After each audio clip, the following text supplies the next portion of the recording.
is that you're making presumptions. You're making presumptions. There is presumptions being made. No, there is presumptions being made. Where have I made a There is presumption? presumptions being made.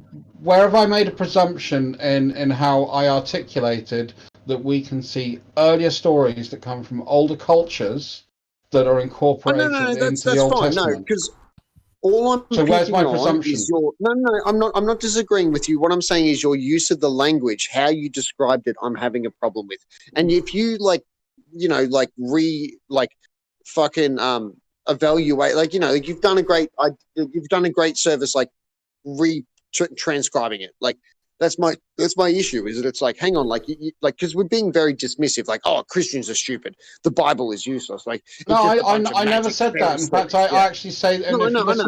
Yeah. So my normal conversation, I think that the Bible is an incredible book. It shows a context and a culture in a particular set of periods of time, which is fascinating to me. I understand the origin, so I can take you through Tyndale, how we then got to the King James. I can go from the earlier manuscripts like the Lexicon Vaticanus. I've looked at these things. So yeah, I've got a reasonable. That's what I'm saying. It's like, okay, there's a difference between going through the translations and actually going through the stories. Like, I've been through the stories. I've read. Now you're having a religion versus Bible versus Bible. It's supposed to be creation versus evolution. Right, so hang on.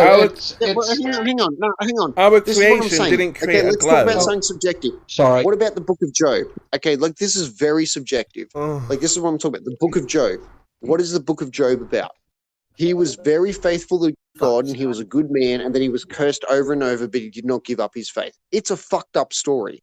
His cattle were killed, and his daughters were raped and put in slaves, and enslaved his family, and he was cursed with boils because Satan. We're familiar with look up the story. And it's like, is that okay? Is that just? But that doesn't prove evolution, though, right? It's subjective. It proves creation. creation. It's got nothing to do with evolution. The Bible has nothing to do with evolution. Exactly. Unless you're going to go to some ancient saying in Genesis where it was, each kind will take over after their own kind. We need proof of evolution, don't we, Crusader? Why are we looking at the Bible for proof of evolution? That's not where we're looking at science books for proof of evolution. They have to show that God. They have to show that God is wrong. God didn't know what he was talking about. God's creation and cosmology is wrong. But that's my point. Okay, where did God say he knew? That's not what God is. God is a concept and a subjective idea which has nothing to do with the objective realities of science. You cannot measure God. That is the point of God. He cannot be measured and quantified. That is the point of that word of God and that concept of God. It's subjective. Yeah, but evolution is supposed to be scientific, right? Of course, evolution is scientific. I'm not saying that evolution. What's the science for evolution? That's what I'm saying. Where is the clash between evolution and God? Unless you've been fed propaganda about how because old school Christians who were against science said we don't come from monkeys. If we evolved from monkeys, why are there still monkeys? That's simplicity. That's fundamentalism. That's just stupidity. You can separate the subjective from the objective.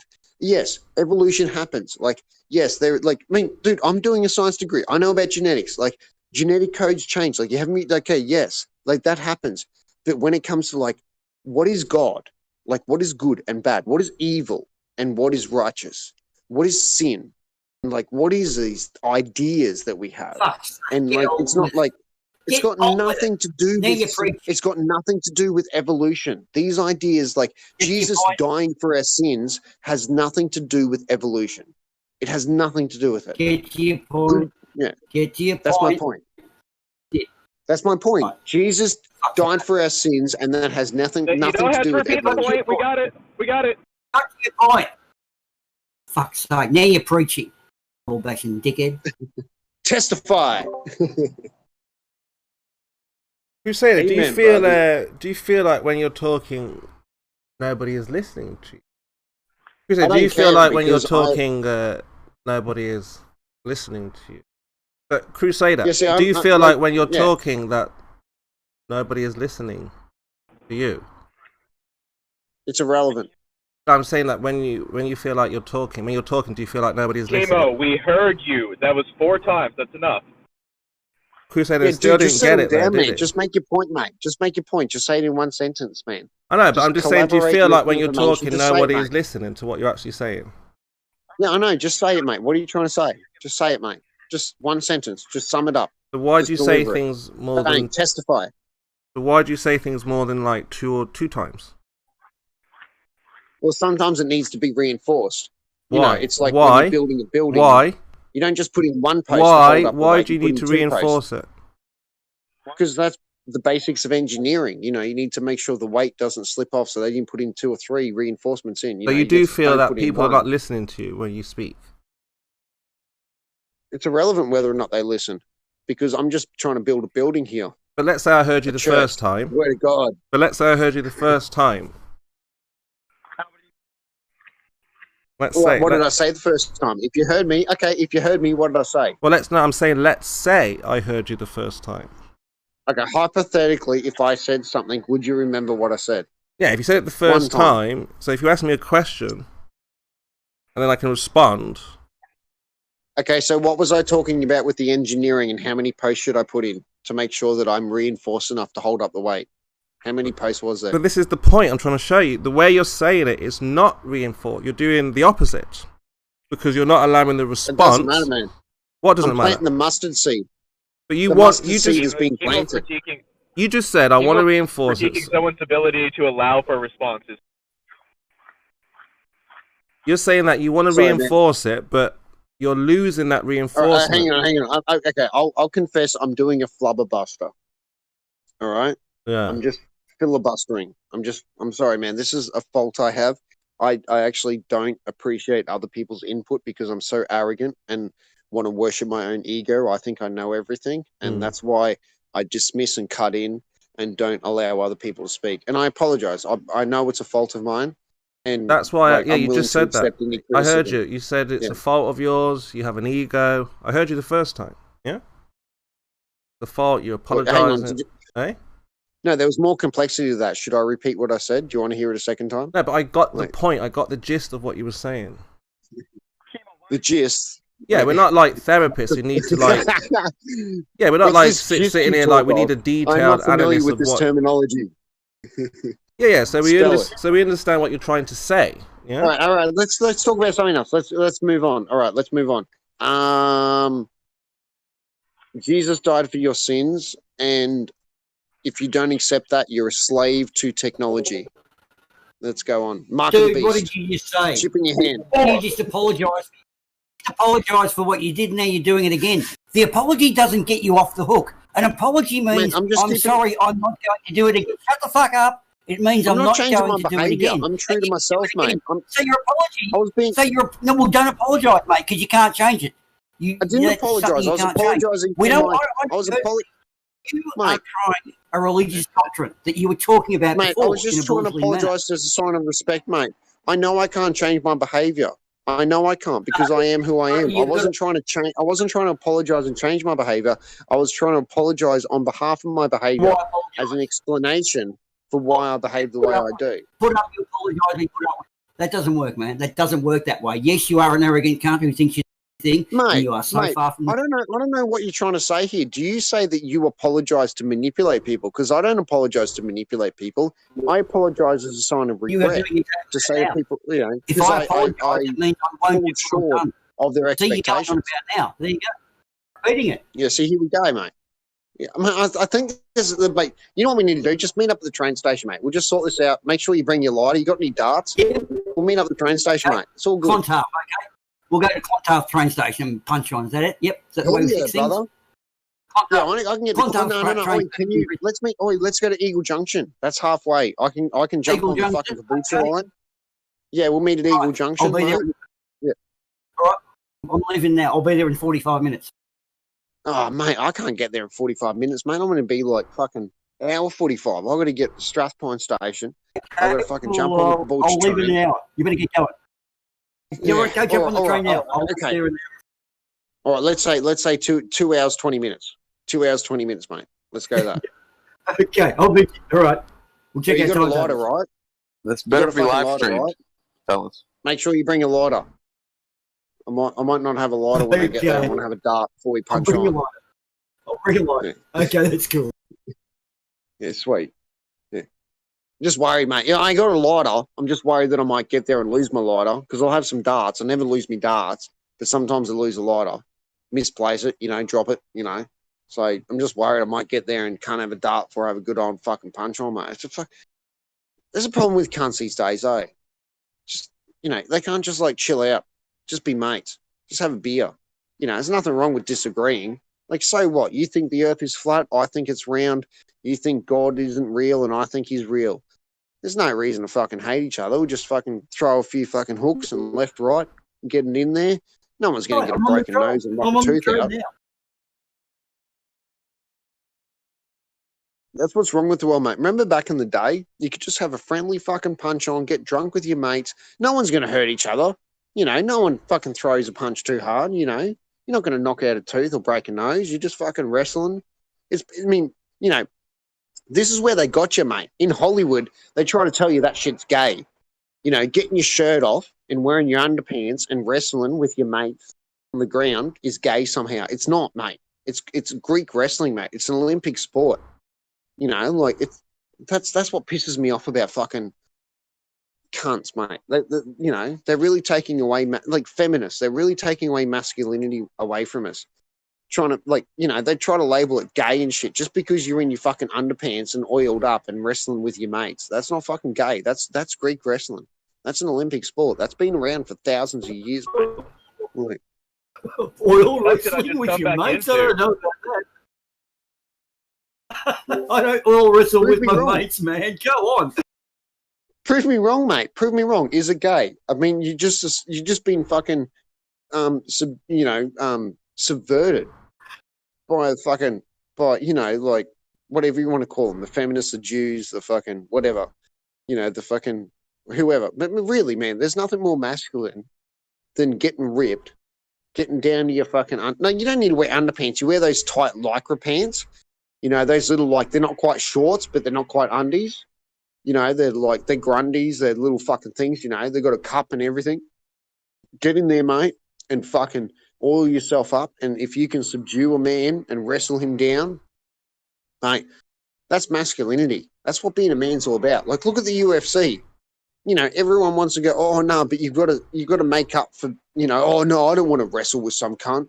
That's why everyone punches each other because they're uncomfortable with their sexuality. Ain't nothing gay about fucking wrestling, man. Can you subdue a man? That's why we're all getting into jiu-jitsu. Oh no, I'm not gay. I do jiu-jitsu. I can do an interlock, a fucking arm lock, you ever seen that shit, man? It's fucking gay as fuck. It's no more gay than oiling yourself up and What is your fascination with oiling up and being with other men? I don't understand the oil part. Dude, this is my point. Why do you think there's anything weird about that? This has happened for thousands of years. Ancient Greek Olympics was all about it's the ultimate fucking masculine alpha activity. Oh, being able to pour some coconut oil on your best friend and have a good old fight. Yeah, I'm not sure that pancreation required you to cover yourself in oil. No, what I'm saying is that you're substituting for the lack of comfortability with your own masculinity by throwing punches. Because this is why you're oh, that's gay. You're oiling yourself up and you're wrestling with another man. No, that's why you try to punch on and throw a punch and knock teeth out and break bones. You don't need to do that. Just oil yourself up and fucking subdue each other, mate. Just, in the ring. That's what it's all about. I'm telling you, you're uncomfortable with your sexuality. What happens when your best friend subdues you and he's really comfortable with his sexuality? Well, that's okay. That's round one. Then we go round two. And if he wins fucking best out of five, what if he doesn't want to let you up? No, that's against the rules. What if he wants to get some love right in the prison, right in the ring? Well, that's gay. That's gay as fuck. That's not masculine. That's faggotry. Oh, okay. I was just wondering because some of them might do that. There's a ranking system to this, man. A real man doesn't care about the pursuit of sexual desire because it subverts his service to the state, right? And then you get the next rung down, which is just and then it just gets degenerate until the point that you're eating out pussy and licking her ass and thinking that you're a man because you're subduing yourself to a woman. Like, you know, that's the bottom of the rung. Look up some ancient Greek shit, man. I'm telling you, man. There's nothing wrong with fucking wrestling. Yeah, while the princes and kings watched the peasants roll around in the mud, Crusader, that's exactly what you sound like. A slave. It sounds like you're scared of having a good old... Mate, it sounds like you're scared of having a wrestling match at the train station, mate. Well, I'll watch you fight with our best fighter for entertainment. If come on, man. Okay, I'll bring the olive oil. With or without oil? Just olive oil, mate. I'll bring 40 liters of... I'll bring like 20 gallons of as long as there's oil. blood and guts, show us the entertainment. Go ahead. Fight. Yeah, we'll you want with or without oil, Kimo? You want oil, Kimo? If that's a weapon of choice, see how good whatever it takes to... You think you're tough, mate? Let's see if you can fucking fight me in a fucking, you know, with a whole bunch of olive oil everywhere, over you and me and on the ground and every surface. Let's see who wins that fight. Why would I want to roll around in the dirt and grime like a pig? No, it's just at the train station, mate. Train station's full of olive oil, and there's trains coming by every now and then, and we're just wearing these little lycra pants, and let's see who's the man. You know, you're going to make it sexual because you're a fucking faggot? I bet you love women too, don't you?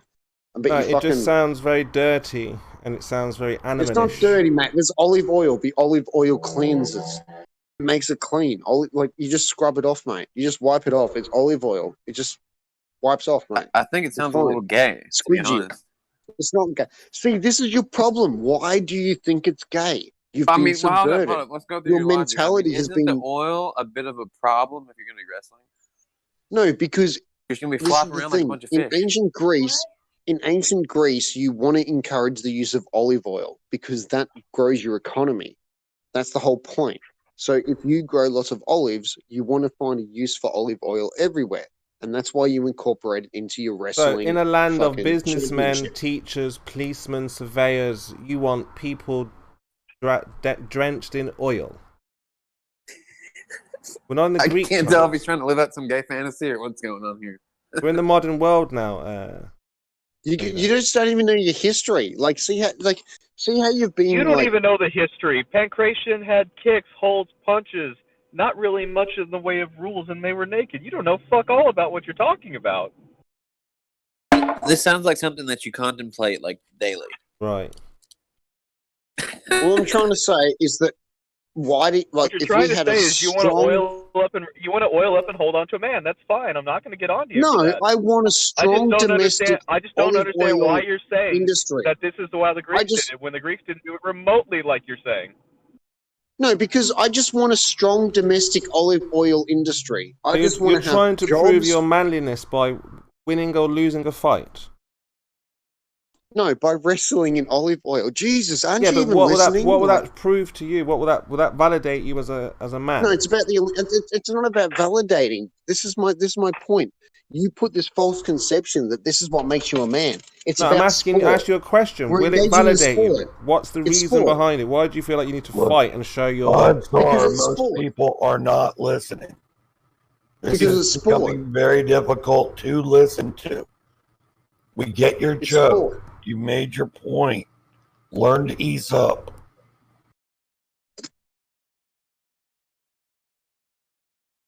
Yeah. Dude, no offense, but it sounds like you never had a good wrestling match in your life, man. It sounds like you just don't want to be accepted. You have to be at odds with everyone. Listen, I mean, you don't like me, I like you. It's okay. I will not listen to you. That's a lie. Nobody likes Kurt. Why don't you hate me, man? Do I remind you of, like, your father or your little brother or someone that you had a problem with? Like, do you want to remind me of Bandsaw? I don't know who that is, but I assume that they hurt you. Can you tell me about how they hurt you? I think you're slick. I'm going to call you slick. No, Bandsaw was like, we were friendly. Bandsaw he's a flat earther who's trolling as a flat earther, but got along with him just fine. But you remind me of Bandsaw, and you're ruining his good name in my memory. Well, that's okay, but like, I just want to tell you that I don't have this like preconception of your character. I don't compare you to other people. I don't have any preconceptions of you. You're an independent I person. comment on what you do and what you do. You're a beautiful soul. I do. It's a very strange position and character, and I think it's more than. I think there's. He's nervous about something. This is a nervous pattern that you're showing the Crusader. Chemo, stop. Look, I'm just concerned that you guys don't know about the situation. You're gonna go after him. Go after him. Hey Dawn, have you seen my my latest video? Check this out. So we've got water above water. We've got boats floating upside down. It means no gravity is pulling that boat down because it's just floating as it would the right side up. And yeah, this is a fantastic scientific phenomenon that they're baffled with. Quite something that they don't understand how it works. Check that out. What do you mean low effort. If you watch the video, it tells you how it happens. Yeah, in the paper. How Mirage is in the flat. In the citation, it says we need to rethink and relook at everything we've ever been told. I don't really think it actually says quite that the way that you are presenting it. Let me get it up. I'm not. If you guys can't find, if you can't find the edge of your globe, what does it mean, Curb? Listen, if you guys can't find the edge of your globe or the geometric horizon, what does that mean for you guys? You don't have one. What do you find an edge of a globe on a fucking ball? You don't have argue with them about this. Your curve, you don't have one. The less An you edge, talk a to them, the horizon. better. You don't know where it's The at. more How that far away Demok is is it? muted, the 1 better. mile, 10 miles, 100 Demok miles, doesn't 2 miles, discuss 1,000 anything. miles, 50 miles. How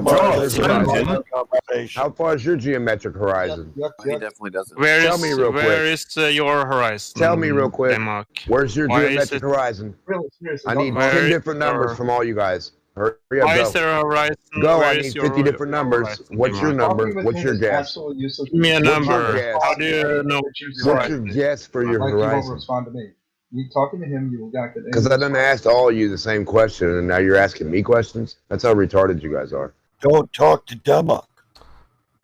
Why? Because he's asking Tell such me a where hard your question. No, he doesn't Tell me respond. where your horizon is, guys. Have conversation, I got Chemo. 50 people in here that are Globers, I've got and not an one of answer you are for going to it, agree Chemo. on the horizon. You know what it distance. is. Why is that? And my answer is true. Where's your horizon? My answer is Kurt? correct. What horizon?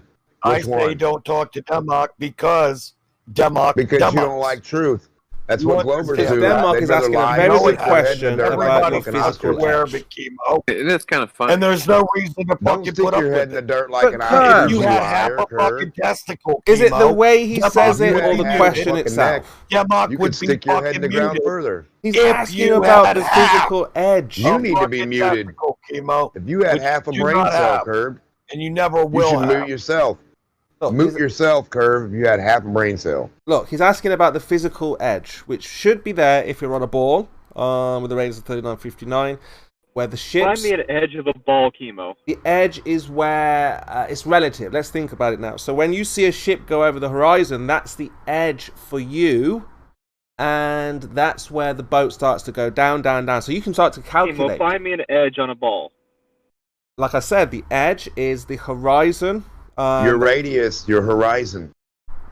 Shut him up. Are you telling me that my horizon is Fucking edge of a ball, you absolute fucking That is- nugget. that you is the- retarded that is bitch. the You have to final make your point. ball. Your ball has to have an edge. A basketball doesn't have an outside edge of a circle, a sphere. What are you, fucking retarded, Kurt? You can draw a You retarded? tangent on a fucking circumference, can't you? But you can't Hey, draw a hey, fuck, hey, circle imaginary boy. Take your fucking imaginary shit Oh, elsewhere. squared, you fucking knobhead. Hey, your ball imagination. Where's your horizon on your curved fucking This is ball? pi r squared, mate, and stick a tangent on Where's it. your horizon, funny boy? He's saying I need stick a one tangent. answer. You can't stick a tangent towel Directly in on your front of me. horizon. Yeah, but you It can't does do what? that. It's not physical How towel. far is that? Directly in Is that a front number? of me, and it moves away from me the closer You I gave get me a number? towards it.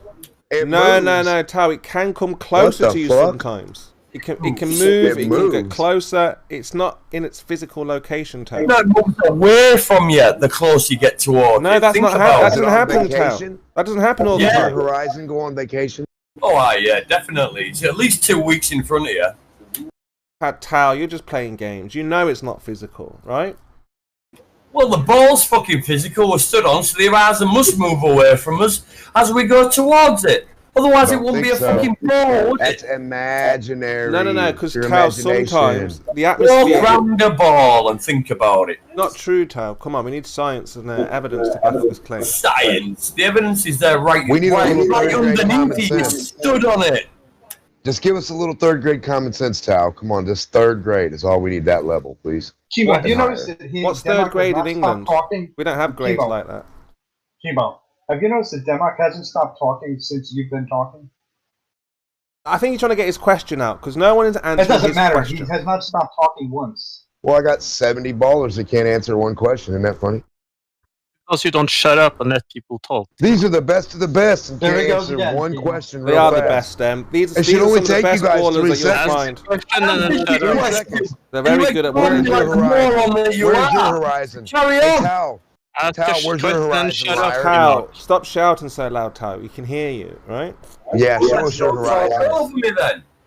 You don't know what numbers are, Tao, or are you just gonna say more words? How far Ask in a distance question is your and horizon? shut the fuck up, Democ. Jesus. How far in distance is your horizon? Okay, Timo, how long are we going to let him answer. dominate the show? As far as where, it's a fact. As far away as you can see it. Dominating, you can hear Tao shouting. As it's moving away from you. So there you go.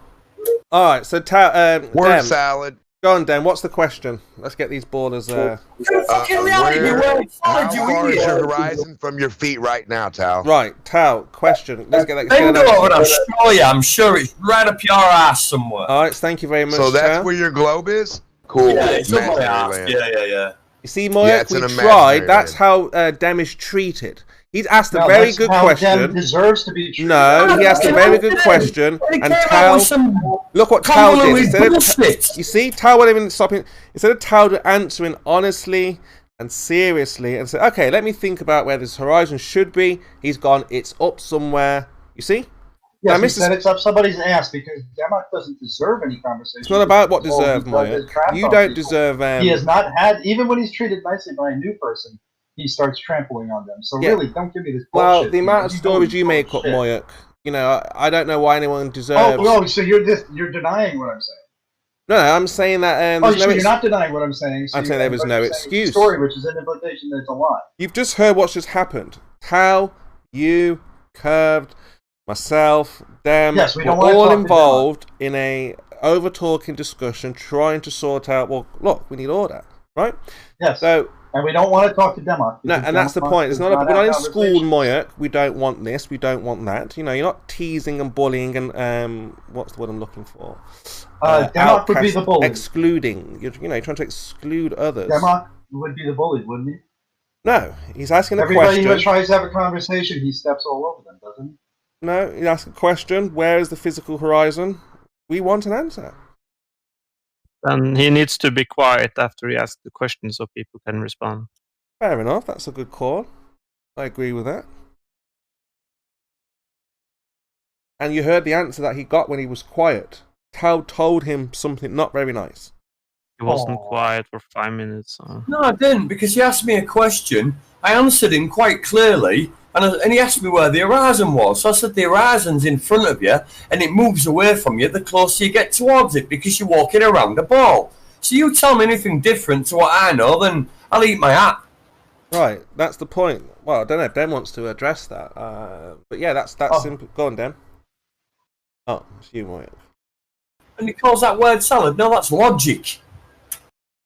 No, everything you guys say is up for challenge because it's not true. So we can challenge. We can't challenge logic. You're telling us dirts and rocks are outrunning you. That's fucking stupid. You're retarded. You can run faster towards the horizon if you want, and it'll still fucking move just as fast away from you. What are you on about? Nice story. Nice story. Yeah. You got a lot of nice stories and no evidence. Isn't that funny? Just run around the ball and just run down the street and watch it. Go on, get out your door, run down your street and try and run towards your room. You watch it run away from you. 1,142 trillion. Go and try it. Let's all go to another room. Walk towards the horizon and watch what it does, dumbass. Ah, Mr. Scott's here. Talk about hiding God. After Show me a hot air balloon, go to that horizon and go around it. See, Moyak, again, you're just a mocker and a scoffer. You're not helping the conversation. Not facilitating. Yes, because there is no conversation. Well, there is. There's no ball. There's no ball. That's why. You guys got no answers for nothing. You can't see no hot air balloons. These guys, they believe strongly that million they think there is a ball, and they're going to show us that physical horizon, right? Globers, right? We're going to see that physical edge where ships disappear, the sun disappears, mountains are obstructed, and then we're going to measure it. And we're going to make sure that that physical horizon is the same place today, tomorrow, and next week. Okay, right, guys? It's not going to be difficult. So what's wrong with the measurements we have already? Because right now the black swan shows the horizon is not in that physical place. It moves within a range, within what do you call it? Within refraction. Oh no, it's outrageous. So does your imagination. Yes, that moves within refraction. Sounds like your imagination. Refracted imagination.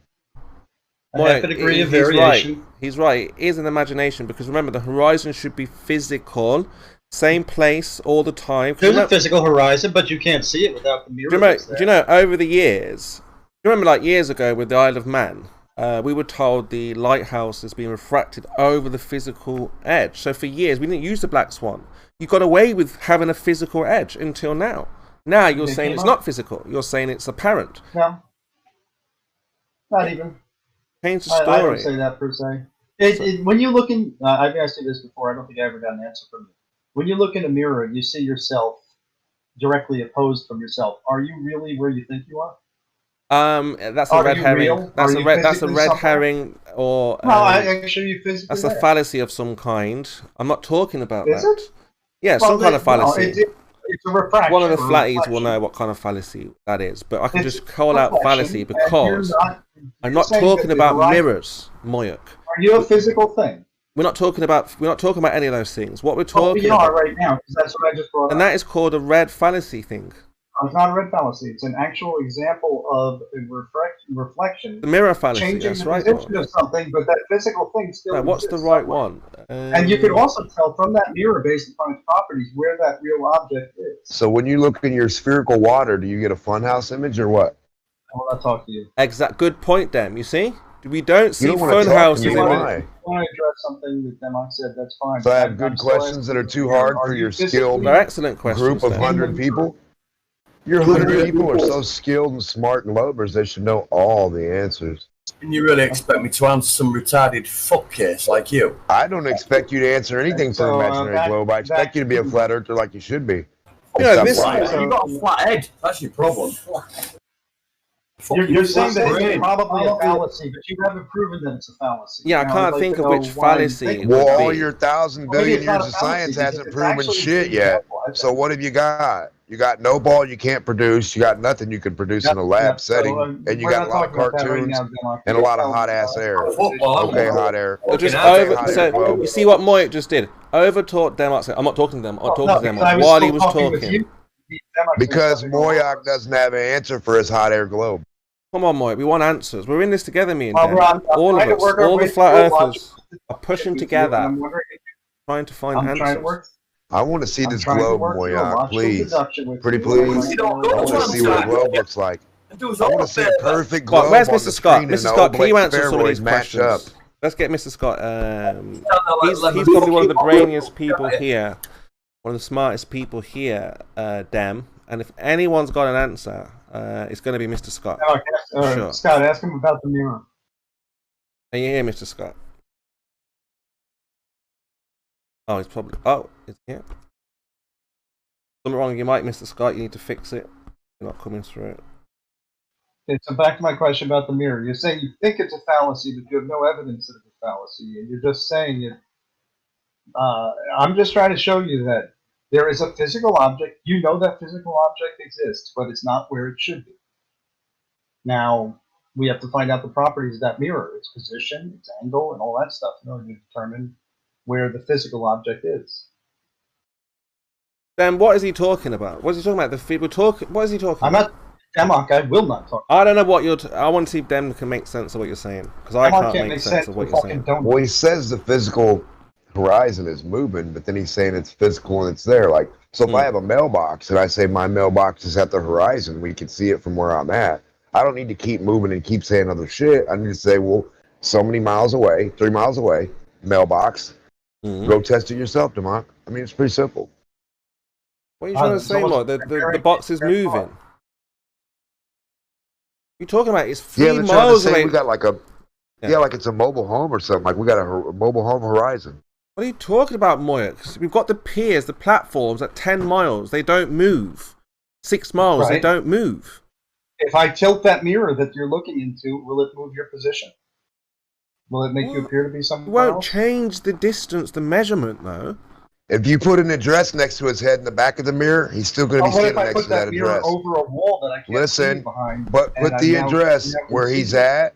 Wherever he's at, he's still at, ignorant. You're just shining that image somewhere. He's still there. What if I take that mirror and I hang it over? He's still there, retard. If he's standing on your porch, if he's on your porch, listen, stupid. If he's on your porch, no matter where you shine him at, he's on your fucking porch. He's real. He's there. It's there. He's there. It's not a fucking moving trailer. You don't have to catch chemo. He's not going to keep moving. I'm looking in the concave mirror in the store. Convex mirror in the store. And I can see people down aisle 6. Are they really not down aisle 6? Are they in the mirror? Where are they? Well, I don't know. You see that? Hold on, chemo. When you look in the store, what kind of mirror do they have? They got a ball mirror.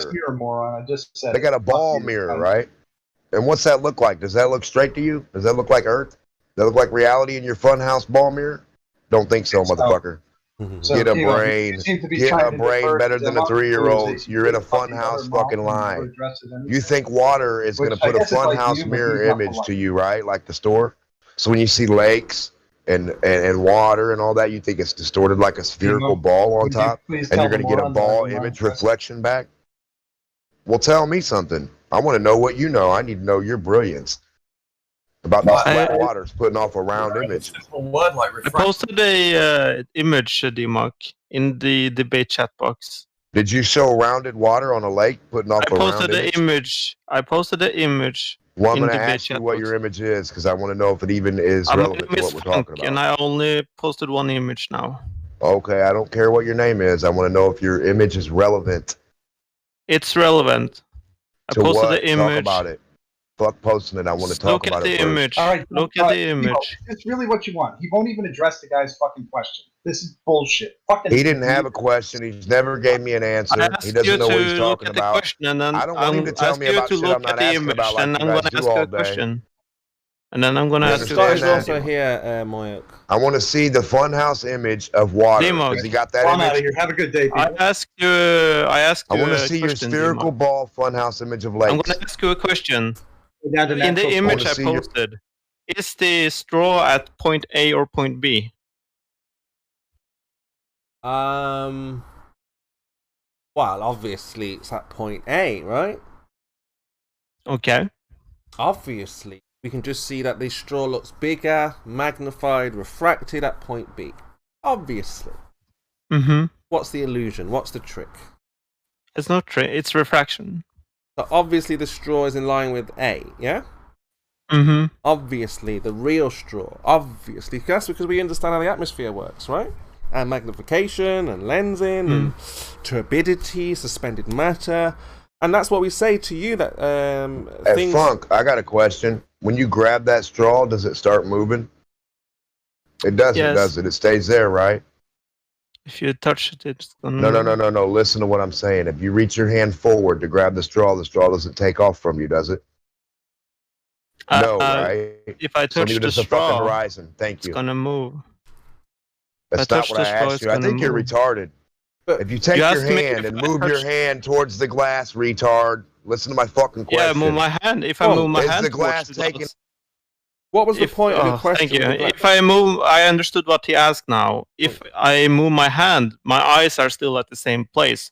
If I were to move my eyes, if I were to change my position, then that straw would appear to move based on the angle in relation between me and the glass. Okay, but what's your point? Why did you show? Do you think that flat earthers would say it's at B or something?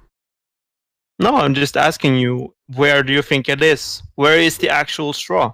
Yeah, so if I was going to shoot, I would aim for A, the X by A. A, yeah. Absolutely. I would also do that.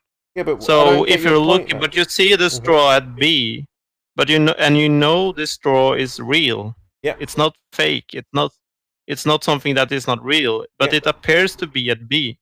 We know it's at A. Yeah. Right? Yeah. So it's the same with anything that is refracted. Okay. It's something that is real, right? Something that's there.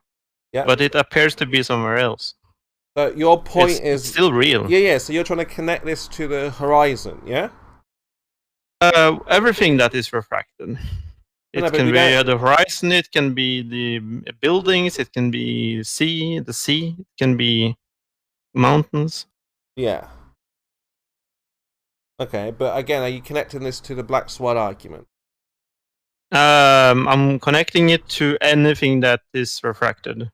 Everything that is refracted. It can be the black swan image, which is very famous. Yeah, that's fine. Again, but when you measure something, physically measure it, refraction doesn't matter in this case, right? No, you have to take that into account. We know it's refracted, so when you look at something, it's not in a straight line from where you are in physicality. But it's still there. It's still something there. It's just refracted, so it's not in a straight line from A to B. Yeah, I hear what you're saying. But if I were to measure my distance to the real straw, that distance would remain the same. And obviously with refraction, we might see B on the other side of A. We might see it below A, above A, depending on the conditions of the weather, right? Oh my God. Chemo fucking understands refraction. Bollocks. Wow. Amazing. That's everything I want to say. But that doesn't change the fact, like I said, yeah, you wouldn't know which is which if you didn't have a landmark to make measurements.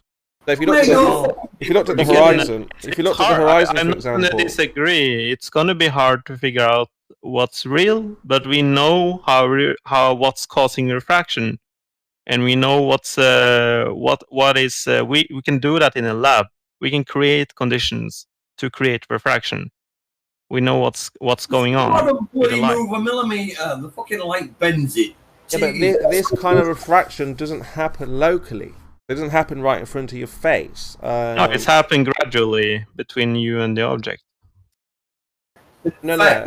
I just mean in nature, you have to have obviously this water to make this. You have to have the container, but outside this doesn't happen locally.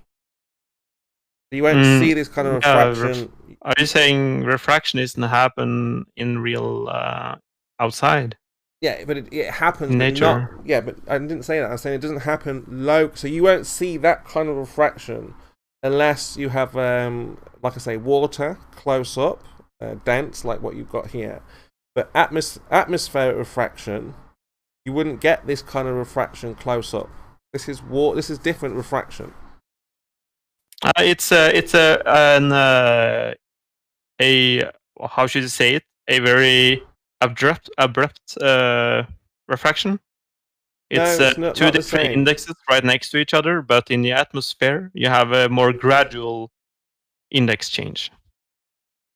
That's and that doesn't happen locally. That happens miles away. Well, yeah, obviously because it's gradual.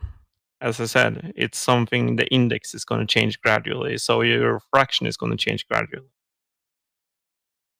Yeah, and like if you had a big giant room indoors, miles long, you wouldn't get this kind of refraction. It's going to be much less, yeah. No, you wouldn't get it at all. I think, yeah, theoretically, I think it's a stretch to say that. Or practically.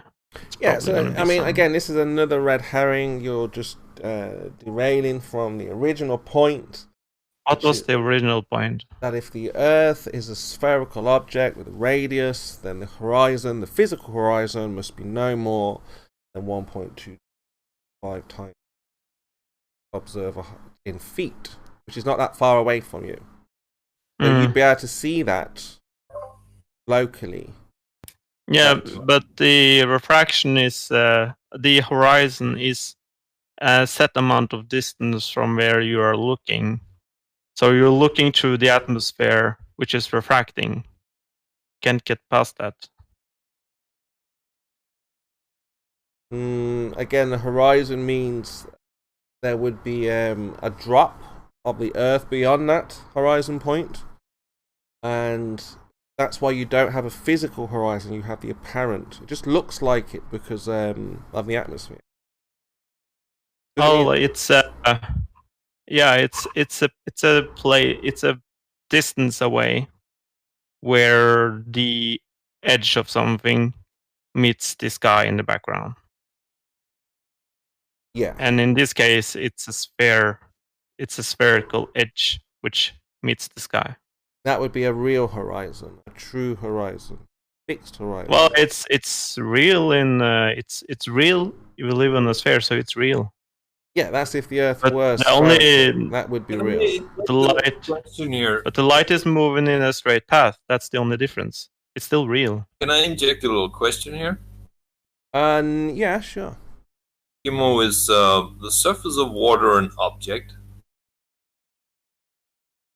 Is what? Sorry? The surface of water, is that an object? The surface of the water? Is it an object? What object is it? Is it or is it not considered an object? I'm asking you, what's the object? It's the surface of the water. I'm asking, is it or is it not an object? Surface of the water. You're describing it. Yes. Yeah, so what's the object? I'm asking you if it's an object or not. Would you consider that an object, or would you consider it, magical, something that is not a thing? What is it? Is it an object or is it not an object? Like just the top of the water. Yeah, the stuff that you see, same as you see the surface of a table or the surface of a sofa or any other thing that you see. Would you say visually that is an object? Can you touch? Is it a thing? Yeah. Can you touch it? Can you see it? Does it look to have a shape? Fairly, shape, right? Same as a tree. It does move, but it is a thing, right? It's a yeah. You could say the surface is a thing. Okay. Okay, so you agree that it is an object. And when you were scolding me for atmospheric refraction, it said atmospheric refraction lifts objects above the horizon. See how that works, Kimo? Yeah, above the horizon. Yeah, objects above the horizon. Yes, object lifted. There you go. Have a little fun with your conversation now. I don't see it. I mean, again, it just depends how you look at it. Is it an object? Is it a piece? Is it an item? Is it a gadget? Is it a device? I don't think it is. Is it difficult to say or to describe the surface of the water as an object? Sounds odd. Thought. Yes, it does sound odd because it defeats your whole argument. I see that, Kimo. I see how it broke your whole little tirade about how it was not atmospheric. Well, how would you use it in a sentence? Use it in a sentence for me. Object and water. The surface being the object. I see the shoreline. I see a boat. I see the surface of the ocean. I see. No. Use pass me that object, or I have. Do you see that object? And use it meaning the surface of the water. We fired a cannon and we hit the surface of the water. It is an object. We hit it.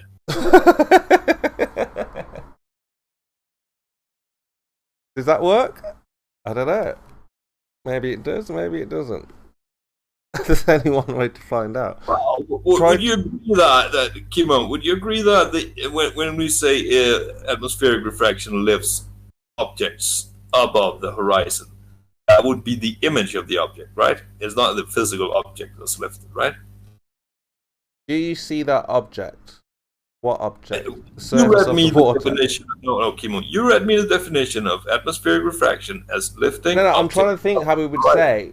Do you see that object? And then someone would say, what object? And then you would say, the surface of the water. Is that what you mean? I'm saying, is the surface of the water an object visually? I'm trying to help him. I'm trying to fit it in. I'm trying to like shoehorn in this object and surface. Yeah. Let's make a sentence out of it, sort. Okay, well, let's look at it the right way.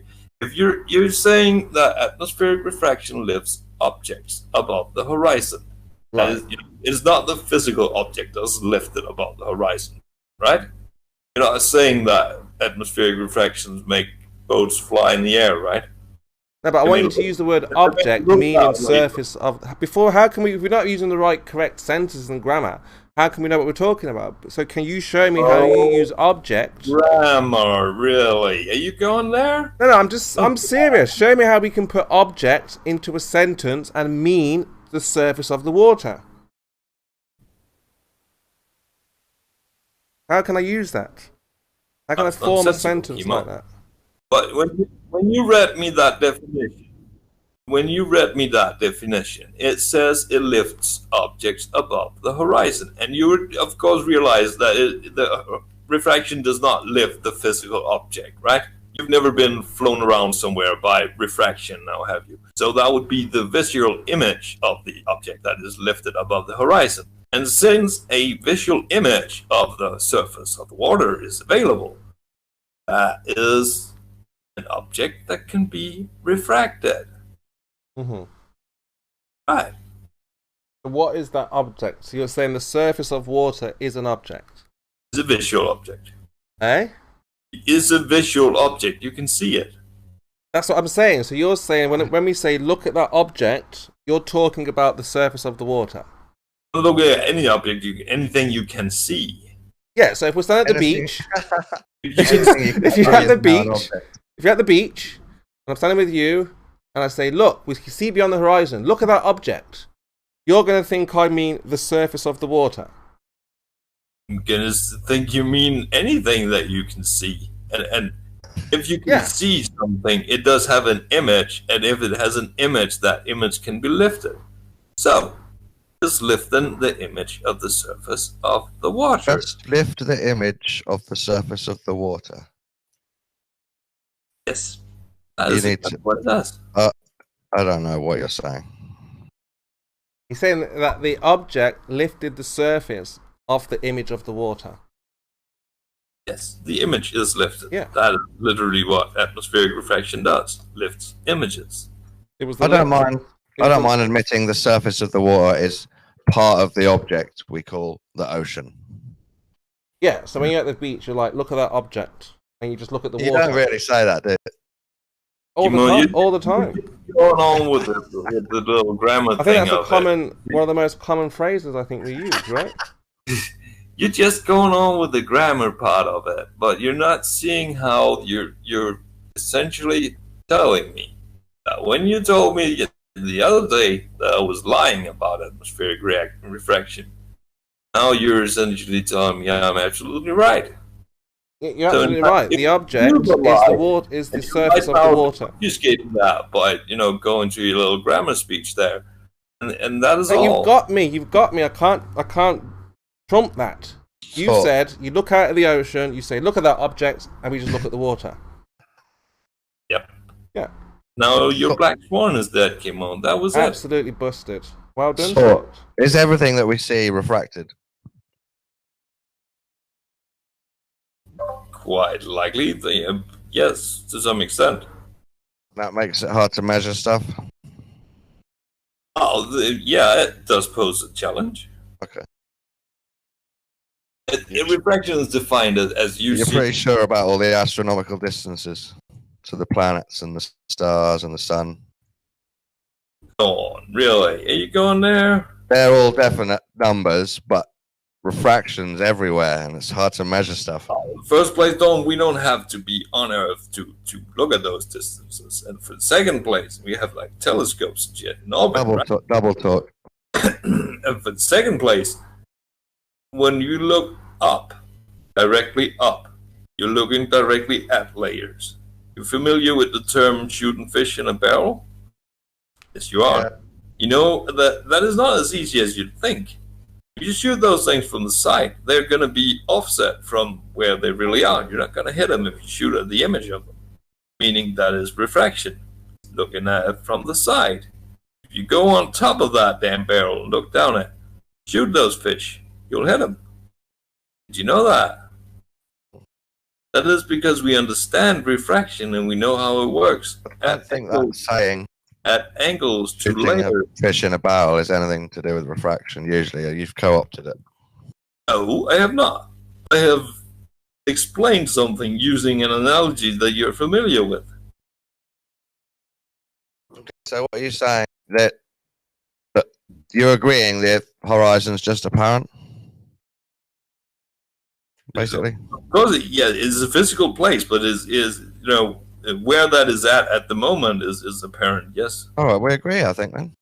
There's always a physical place. You can always go there. You can, but I can send you there and say you can go to the place that was your horizon from where you were before. But when you get there, that won't be the horizon anymore. But if you and I are standing around and I say I'll go to your horizon and you stick around, yeah, okay. Can go to that location. Yeah, sure. It's not going to be, I can never get there. Because... Will I see you or not? Will you be upside down? Will you be floating in the air, or will you be behind some earth blur? By definition, at your horizon, you will see me. That is how a horizon works now, isn't it?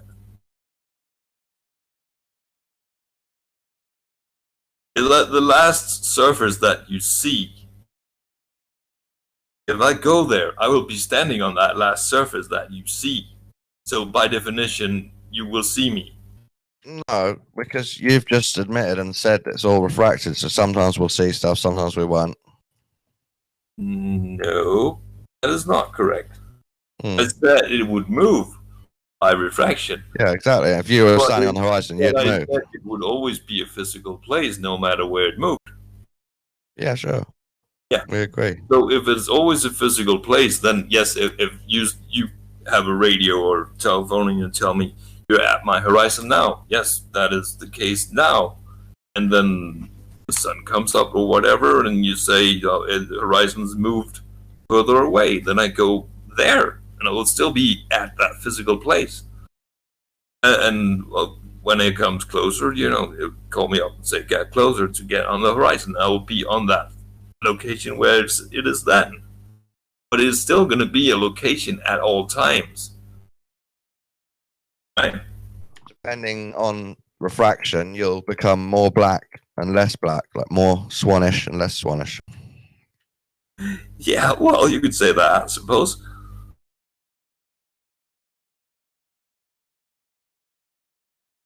But it will still be a physical place, right? You're not denying that it's... No, as flat earthers, we're not saying you can't travel to the horizon and stand there and make a new horizon. We're not saying that. Well, actually you are, because the flat earth horizon is just items disappearing into the distance by the narrowness of the observable angle. So yes, you are. You're literally saying that I cannot go to your horizon. No, we're saying you can't show the proper math for your globe anymore because you're not measuring a physical thing ever. You see, if you what you're essentially saying that because you can find a condition in which you obfuscate the physical horizon, the mathematical. No, you've obfuscated it. We've presented the black swan, and you're saying no, everything's refracted. Yeah, that's your claim. I found a condition where we will see things differently. You found a condition to debunk our observation. We're now trying to work with your new claim that refraction's everywhere, bending horizons up and down. The horizon and the physical horizon was not determined by some idiot standing around on a beach with a camera, now was it? It's determined simply by saying, look, that's where the ground meets the sky in my vision. Of course that's how you determine the horizon. The horizon as calculated by the distance calculator is not determined by, oh look, it's over there. It's freaking calculated, right? From some mathematical. What are you talking about calculating? The apparent horizon or the physical horizon? The physical one. Oh. The one you would hit if you shot a straight line to the very last water.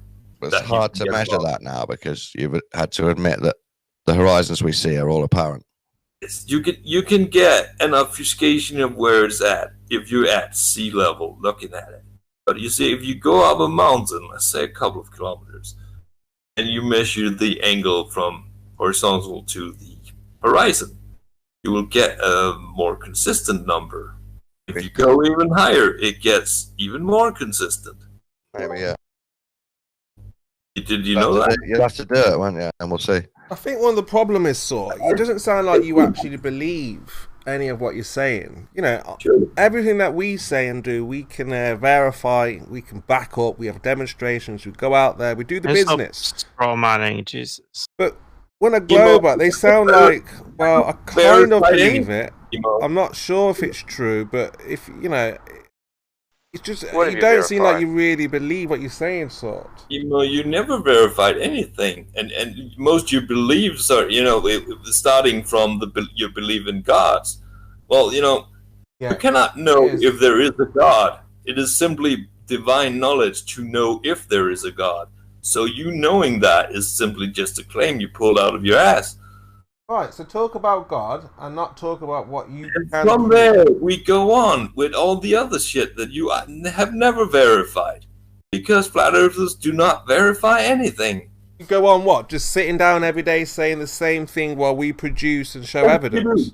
No, you don't, Chemo. You've never done an experiment in your life. Never. Concerning what? What needs experimenting? Any experiment you can come up with, you haven't done. What's an experiment? Well, by your method or by the actual one? You don't even know what an experiment is, so you don't even know what you're talking about. Your method or by the actual one is testing a hypothesis, isn't it? No, you. What is your understanding of experiment? Hypothesis. You said I've never done an experiment. What is an experiment to you that I've never done? An experiment is testing a hypothesis. It is literally that. I think my kid stole all the cake.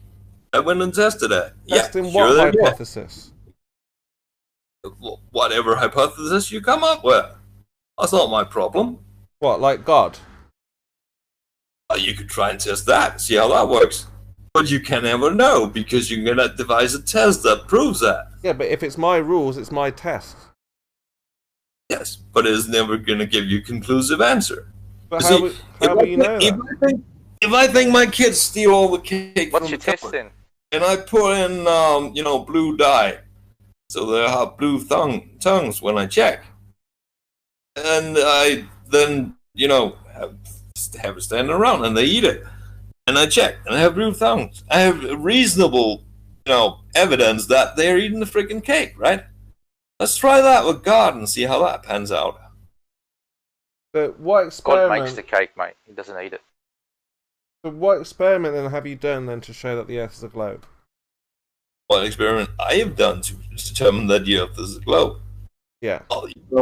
All of the physics, including measuring the acceleration of gravity, I've done that, and I've learned to navigate using a sextant on the actual Earth, the size that it is.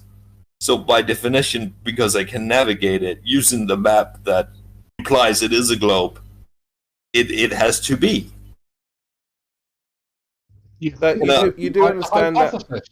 You do understand that making up stories is not part of the scientific method, right? Or the conclusion. You can't just say, well, I saw God, Jesus walked on water, and just because lots of people say they saw it, I believe them. I'm asking you for an experiment that you've done to show that the Earth is a globe. And I told you I have an instrument that, by using a clock and a protractor, I can tell you within a nautical mile where I'm at on the planet. Means that I know the shape of the planet by that definition. Go on then, let's have a look. It's called a sextant, Chemo.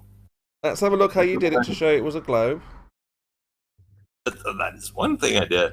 This is where it becomes puerile, because it doesn't matter. You could show him a video, he'd still find fault with it. So unless he goes, as he said to you, you can tell him a story, but until he goes out and tests it, it's not going to have any more validity than that.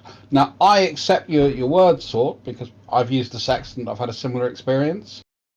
And yeah, I'm down with what you're saying. Obviously, Chemo hasn't had that experience, so that's what he needs to do to be able to either falsify or agree with this conclusion himself.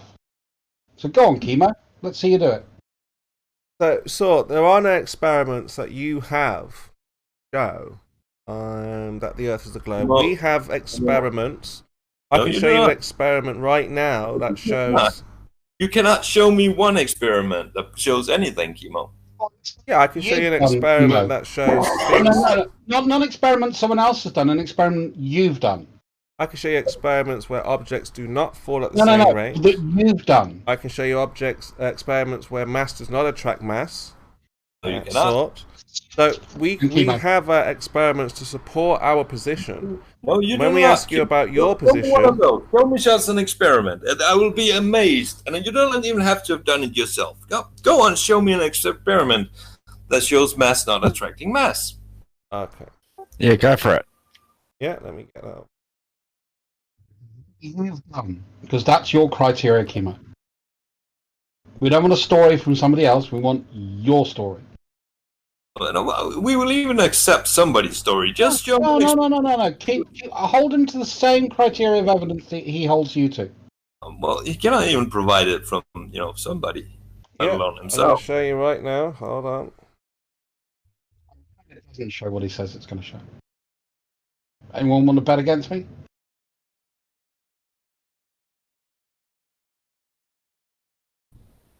On what he's going to show. I'm guessing Riley ended the egg. Okay, so here are objects of mass in 0G, and there is no attraction to these objects of mass, proving that mass does not attract mass. If mass did attract... there is, you can see it. No. The orange is the biggest. If mass did the orange attract is the mass, biggest, if mass and there's more fruit near the orange. If mass attracted, no, I've seen the video to this. If mass attracted mass, yeah, but the lemon's the smallest. They would all pile together, right? Yeah, right. They would. Right, and they don't. They all spread out. No, they do not. Yes, they do. Right, let me get the video of try and find the video. We have a perfect model of how that would work and how long that would take for those objects to cluster into a ball. Right, here's the fruit. It doesn't look like an experiment Chemo's done. Here's a video of the fruit. You're interrupting, Druss. We're having a conversation about science. You're just derailing, Druss. So look, I've got the video. Right, again, Druss, you keep constantly interrupting me, Druss. I don't understand why every time I speak, you speak. No. So, Sort, I've got the video. Okay, here's the video of the astronauts. We can see that as they take out the fruit... Hang on. You can't use videos of astronauts if you claim that, well, where they are and what they're doing is fake. Right, here's the video. Look, Sort. Yeah. Right? Fresh fruit in space. Right? Yeah. And none of these objects of mass start to attract to one. Like they're just floating right next to each other. Was that video filmed, Chemo? Was it filmed in space? So do you have? Got a point, mate. No, let me answer. So now that I have my experiments, my demonstration of mass. You can't use something. Let me have this answer. It was for me. I want it. Chemo, that's not an experiment. It has no independent or dependent variable. Secondly, the only claim that we ever have of mass attracting mass says that those masses would eventually collide, but that would take a very long time. and we are not observing them for a very long time. So what you're just saying is, you know, I threw a ball in the air and it looks like it was up there, so it's flying. No, so the story thickens, the plot thickens, the nonsense thickens. Every second, yeah? You show me mass attracted mass. I've got two objects here, side by side, floating, not attracting to one another. So your nonsense of mass attracting mass, if that were true, like a magnet would have these objects stuck to one another. No, Chemo. Yeah, same as when I throw it in the air and I say it's levitating because I have a still picture of it. That is not levitating. You've been debunked. Now, you show me an experiment that shows mass attracted mass.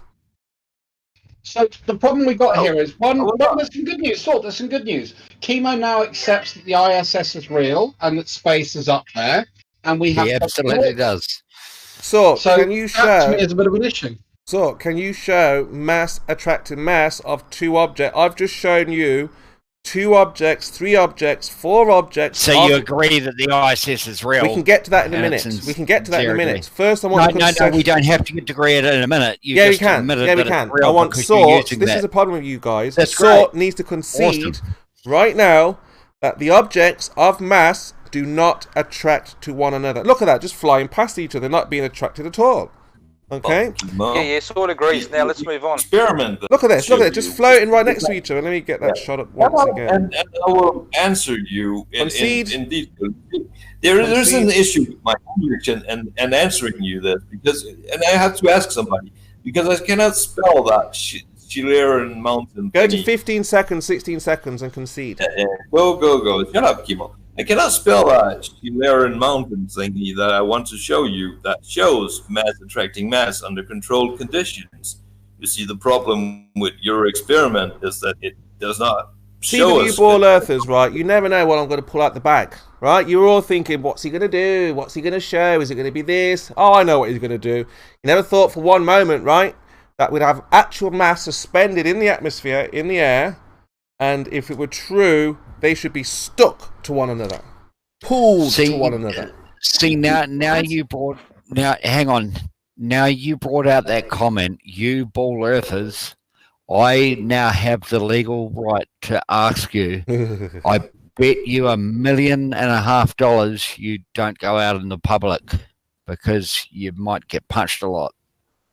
I mean, I do go out often. Obviously, there's the virus thing now. Obviously, it's not. Okay. Let's not get into all that. But before the virus, I do go out. I do actually go out there and spread the word as much as we can. I think exactly because you even now. Yeah. I'm saying this because you come across.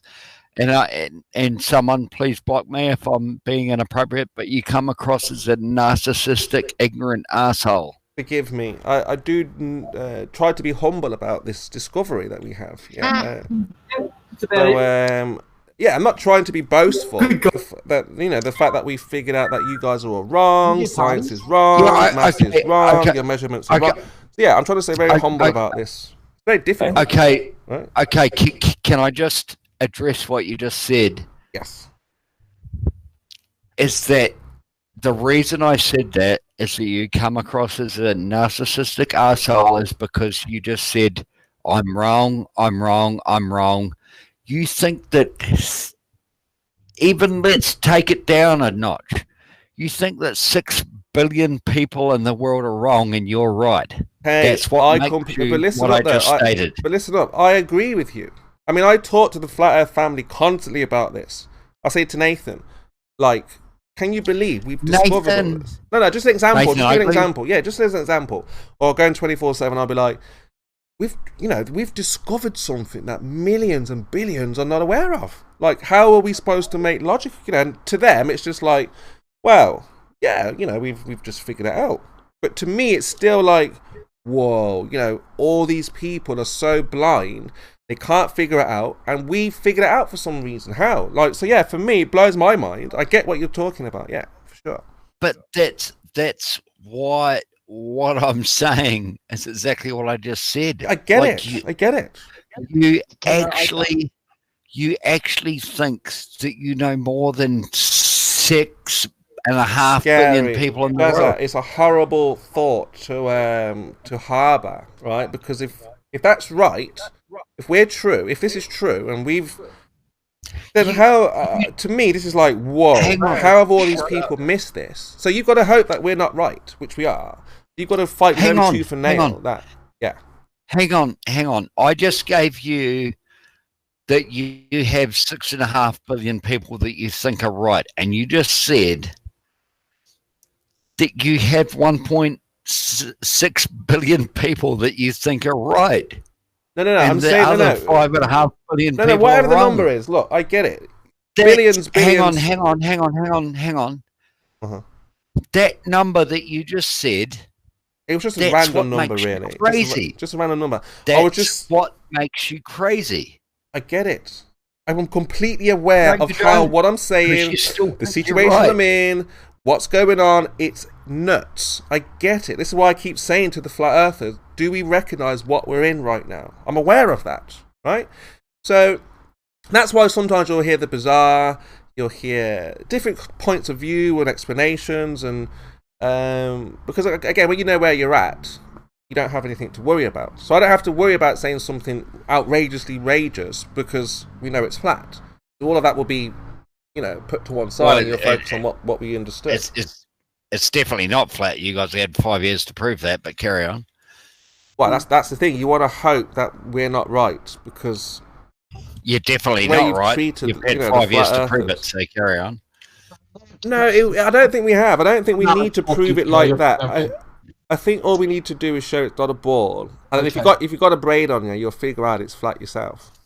So I put in an updated. Hang on. You haven't proven it's flat, and you haven't proven it's not a ball. So you've had 5 years. You can say it's not provable. Excuse the pun, but that doesn't mean you proved it. I would say, now we're coming up to 6, 7 years. You've had 5 years, so carry on. Yeah, I'd say just coming up to the 6, 7 year mark. I think finally now we've shown that the Earth is not a globe with the black swan. So anyone who argues for the globe, they're going to have to show the physical horizon. Okay. And Well, that. Can I just jump in right now and say that you've proven that it's definitely not flat globe? It's not flat dome. Flat's just a description. The shape we don't know. We know it's not a globe because you have to have curvature. Sure as shit not proven it's flat, because Nathan Oakley, he must be a good mate of yours. He admitted that there's a pressure gradient which there can't be if it's flat. Yeah, Kimo, if you accept the black swan, that means it's just a bigger globe. Doesn't mean it's flat. And that's the other thing with the black swan. I can't remember who said it the other day, was that if you guys can't, if anything that's man-made, then it's can't be counted. And the black swan has fucking 2 oil rigs, so you can't count the black swan. Well, gravity is man-made. Yeah. You don't really see stuff, going to the center of a ball, so it's not a naturally observed phenomenon that, regard, this gravity that the globers are invoking to somehow curve otherwise flat-looking Earth.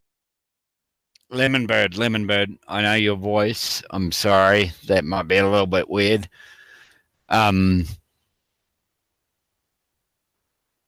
It's just that they're invoking this weird force that we don't really see curving stuff in the balls. That's where the whole man-made versus Lemon Bird. Can I jump in right there? Because you just said, and this is what really gets me, gravity, can you see it? You just said, can you see the force of gravity?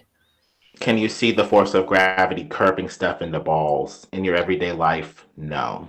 So can it's not I actually on that regard. You can. Okay. Yep, we can I very?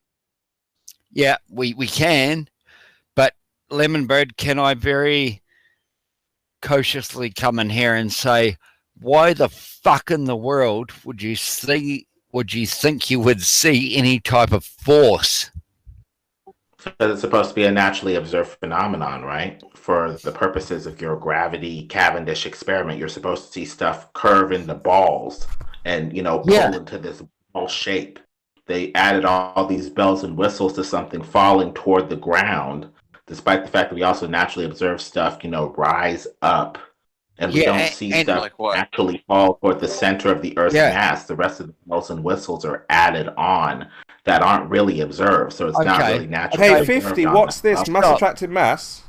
Well, no, I mean... Hang on. I did upload that just for chemo, so hopefully I'll get to address him. So since it's not naturally observed, how do we know that you guys aren't just making up some BS without any real, reference to nature?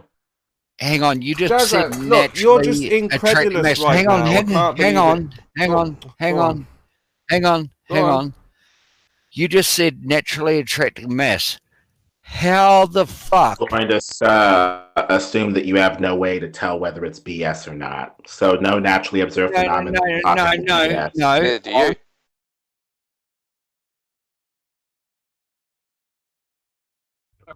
Something you see a naturally occurring event of mass falling towards mass. Alright, so 50 showed magnets as a mass attracting mass or something? Oh, no, I'm just earlier, right? You showed a video and you said, look, these objects are moving past each other. They Your mic's really, really loud, attracted by the to way. one another. What? Mic is terrible. My really mic is terrible. It's just low. Oh, I can hear you now. I've turned it. It's absolutely fine for me. I just had my speakers down. Oh, it was in my shirt. Okay, so you posted a video earlier, Chemo. You showed two objects moving past each other, and you said they can't be attracted to each other. They're moving past one another. The apple and the orange. So here you got, yeah. So here you got two objects moving past each other that we know are attracted to one another. Moving past each other. They're attracted don't to play each stupid. other. I'm watching it now. We're watching it on the big screen. We've got the two magnets attracted to one. So what? Well, they move past each other. It's funny how he didn't look at the Cavendish time lapses that I posted. Like which the is lemon controlled experiment. Yeah, he probably thought I was going they somewhere moved else. past It's just each like other, it's just so like dude, what? it's an analogy. Yeah, but look how far away they were. 50. Well, it's an analogy to no, it your lemon isn't. example. The apples are just sitting there right next to each other. Well, you have a temporal component, right? No, this is no comparison. This is absolutely no stay at rest comparison. unless another force is acted upon it. Are you saying to me, 50, there was a greater if you... force acting upon those objects than the force of gravity holding them together? Are you Not saying, a problem. Are you saying, 50, if I had those magnets as close as the fruit at 16 seconds, they wouldn't attract? Of course they would. I mean, there's different forces. There's different time components and there's different distance components. So those are going to be different. No, because gravity is not a force. Remember. What causes? No, but if gravity is not a force, it can't do what these magnets are doing. You see? Yeah, they can accelerate. They will. Hang on. That's just a semantic argument, and you're invoking now. Are you invoking Einstein? Chris, you're interrupting the conversation just to monologue and preach about chemo. Every time I talk. Yeah, again, you keep interrupting just to say chemo. Stop. Yeah, you're interrupting the conversation just to address chemo, not the point we're talking about. What's your argument? Do you have proof of gravity? I'm addressing the point exactly. All right, so where's your demonstration of gravity? So, Nolly, can you allow me to talk to you tomorrow? I just want to finish. I posted 2 videos in the chat showing a demonstration of gravity. No, my one's in the vacuum of space. Where is your vacuum? Those apples and oranges weren't in the vacuum of space. They were in my experiments. I went to the vacuum of space where there was you didn't go anywhere. You posted a video for something you don't believe exists. So your experiment hasn't counted for variables. It's not science. And but for how long did that? How long? Because that's why I posted both of them. 1 second was. That's why I posted both of them. Because the first one he talked about the problems he had with the initial experiment, and then he did a refined experiment in version 2. That's why I posted both. Sorry, you go next. Sorry, Swart. The reason you don't believe in space is because you can't. If space exists, your whole world comes crashing down. No, the ISS is now. Let me post you my video. You can post me your video. It explains how the ISS works. I know how the ISS works. Well, it doesn't really explain how it works, but it kind of shows. I can pay $520 million to go there, and as soon as I get it, I will do that. No, the ISS is up there. Yeah, there's something up there. Definitely up there. And we know how it works. It's upside down. It's like the boat upside down, just skimming across the water. Clearly, you don't know how shit works. You don't know how shit works if that's what you think. Have you never seen a boat float upside down in upside down water? No, because you're not a physicist, you're not a scientist, you don't have any citations, any peer-reviewed papers. Because what I just said, you don't know shit. Look at this. Look at the latest science. Look at the latest current science that we're up to date with. Now, this just came out the other day. So we're privy to the current information. That proves nothing. This boat is floating upside down in the same way it floats right side up. You see? That proves nothing. It proves that gravity is not a force. That proves that you're paranoid and you don't know what the fucking way up you are. Well, there you go. Which way is up and down in that picture? Exactly. Up and down is to the center of the earth. So why is that boat fucking rocket science? So why is the boat then up the other way? No. When you're not playing with water, it's not upside down. See, we're going to blow your mind with science, right? And that's why a lot of people do like science, because it's like freaky. It finds interesting phenomena. And this boat that is upside down cannot be explained with your current science. Sure it can, Kimmel. What? Go and watch the video. Hang on. Go watch the video. What video can't be explained by the current science? Fucking post that to me right now, mate, and I'll fucking prove it. I've just posted it for you. Look in the chat. Yeah. It's called Upside Down Buoyancy, Debunks Gravity with Citation. Because that's when I don't take any notice. Look, unless you've got a citation, where's your scientific citation? Where's your citation? Citation, please. You should have had your scientific citation beforehand. No, my citation's in the video. No, it isn't. And there's a Russian institution that looks at these things in great detail. I think a French company were able to do this boat thing, but they've known about levitating water for a while now. Look, we're ahead of the game when it comes to the understanding of the scientific world, right? And that's why you don't know about these upside down world, because you don't do your research. Nope. You do not have. Hang on. Did you just say I don't do my research because I don't do my upside down world? Is that what you just said? Explain to me how you can have. Where's the forces involved if the boat is upside down? Where there always are. Where? Because the boat's not fucking upside down. Well, what is it then? Right side up. Blowing your mind. And see, again, that's what the scientists do. No. We bring you phenomena that is very, very difficult to explain. You see? Yes, that's why. That's why you're cold. Here's my citation. I got the citation on the screen. It's so difficult for people to get along with. I've got my citation on the screen. We're going to read it. We're going to look at the last part of not my citation, but the citation that's here. Very, very interesting. It says, our findings invite us to rethink. You must rethink, ballers. All interfacial phenomena in this exotic. Now, when we think of the word exotic, can't just overlook that word, exotic. We're talking something completely unknown that we're not aware of, we don't understand. It's from a different place, from a different world, and this is counterintuitive, right? This goes against. So, look, we need to figure out how this is happening, what's going on, and figure out the natural world around us, right? We now have boats floating upside down when gravity is supposed to pull on that boat and pull it down to the ground.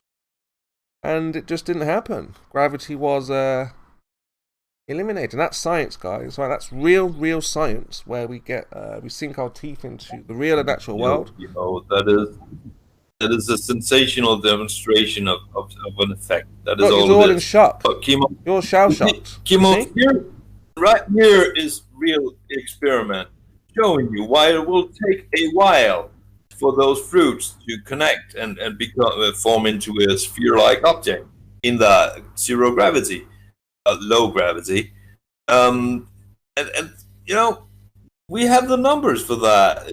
You're not proving anything but that it didn't happen instantly. Well, whoever freaking told you it happened instantly? Well, you have there that experiment that's documented right there. I know this is the Wiki version, but you know, there's a real report on it. What you have there, it says it will be drawn to the greater mass a little bit. Now, those are fruits. What's the greater mass of a fruit?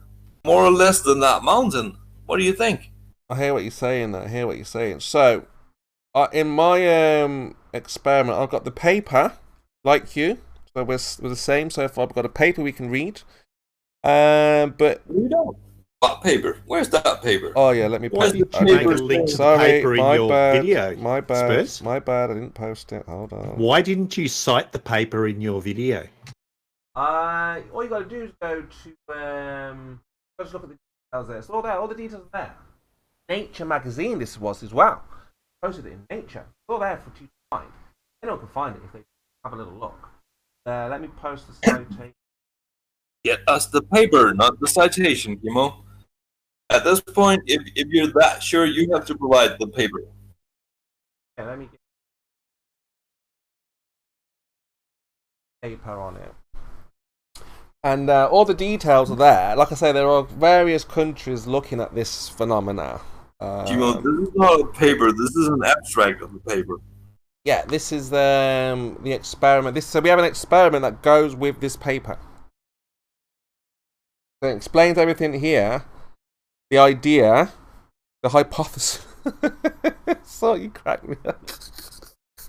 So look, this is the idea, yeah, and we've got the experiment to go with it. Now you've got your paper, which is an idea, but unfortunately, Sort, you don't have an experiment to back up your piece of paper there, yeah? Of course I do. It's not a piece of paper. This is the establishment of mass attracting mass. I experiment, and of course there is a paper on it. I know, yes, but I'm saying there's no experiment to back it up. Yes, there is. It's called the sorry, I can't say that word. Schillerin experiment. It is a literal experiment. No, there is no experiment. There is. There's a proximity to that mountain, and the uniformity of its shape makes it an ideal location for doing that experiment. Yes. So, of course, there is an experiment. Well, there should be. There's supposed to be, for sure. Yeah, definitely. There's meant to be, along with that paper, some kind of experiment. Now, obviously, with my paper, I back that up with an experiment that we can all see, everyone is aware of. And then we don't have to kind of like, oh, well, where's the experiment? You know, you don't have to ask me again and again. Because it's all there. It's all there, Sort. You see, I've sorted it. Everything is sorted. But like I say, you, unfortunately, and it is unfortunate, because again, it's not your fault. This is why, again, I don't feel, Kimo, what you have here is somebody vibrating a bit of water to make it levitate. And then exactly. You have... So they've been thinking for years how to stop liquids from falling. So they've tried all kinds of mechanism, kind of ways. Falling. They've made them hang in midair by adding some force to them to counter the force that is acceleration of gravity times the mass. They've literally added force to counter the forces caused by gravity. Yeah. And that is right in there. It's right there in your paper. I know, yeah. But then when the boat is on the water... Remember, it's you can't weigh that boat because it's resting on the water. right? You would need to know the volume of the water, the pressure on the tank, all these wonderful things. But once that boat is just floating, if I have a water tank it's and in I put a boat equilibrium, in it, I'm going to weigh it, and it's going to weigh the boat and the water. The mass is never going away. The weight of it is never going away. It's just added to a greater something.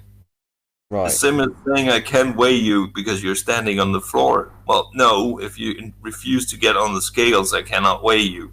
No, that's correct. So what?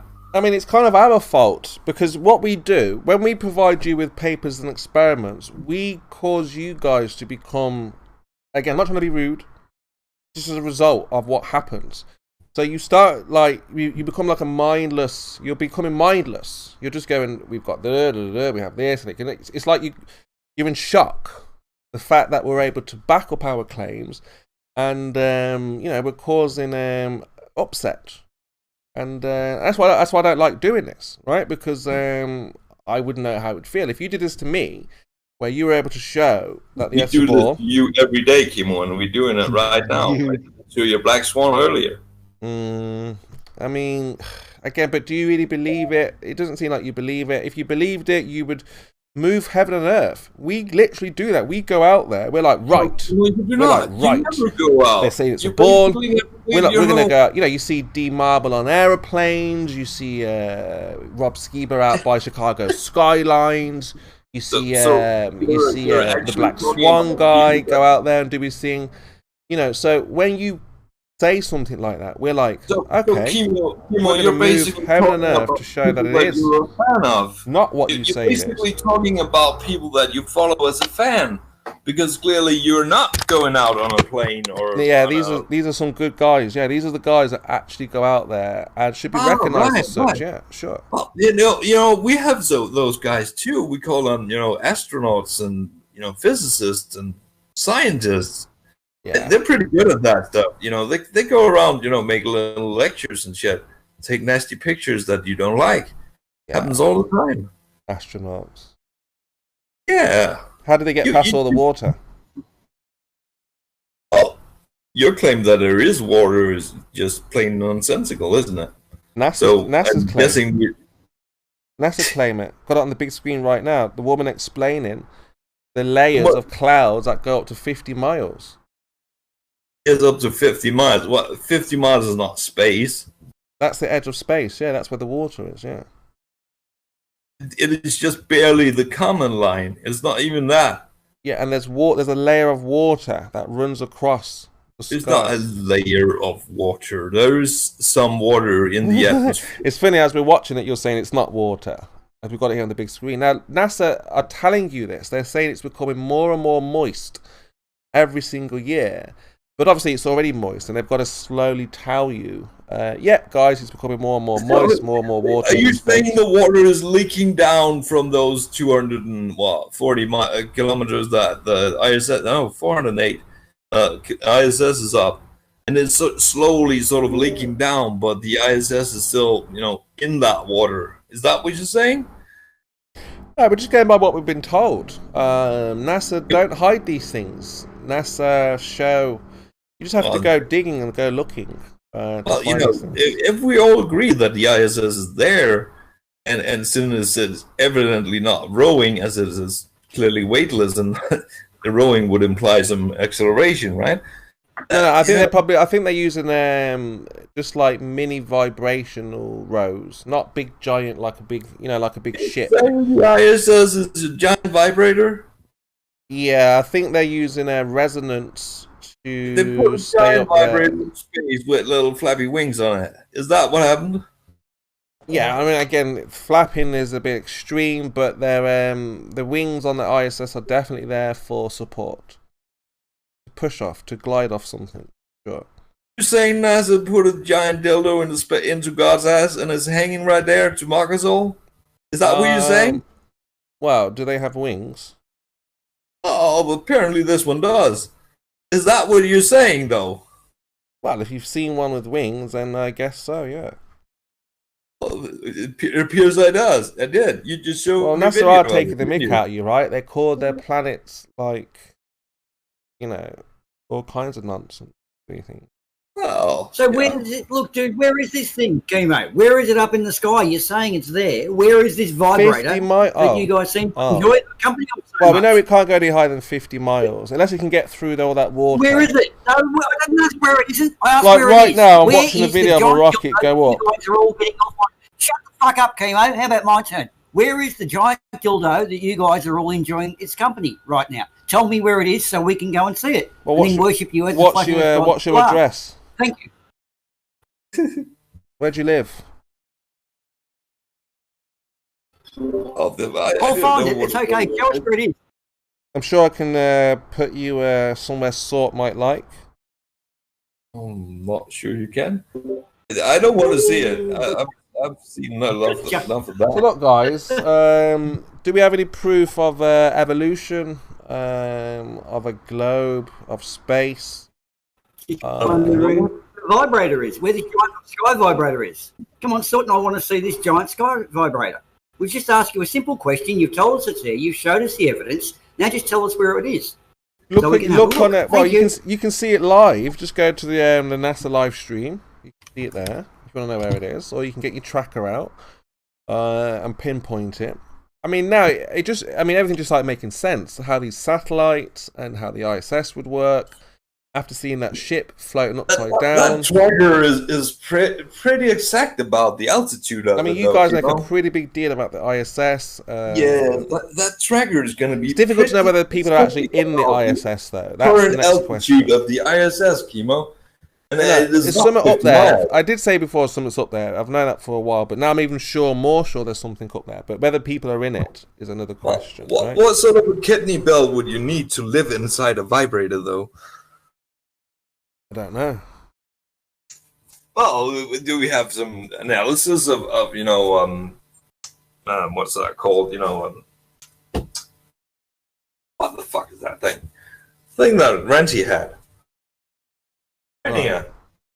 From astronauts, from living on a vibrator for a good long time. Well, somebody's been up there for like a year or something. Yeah. You'd imagine eventually you would get at least the tension out your neck or something. Right. Right. How does that work?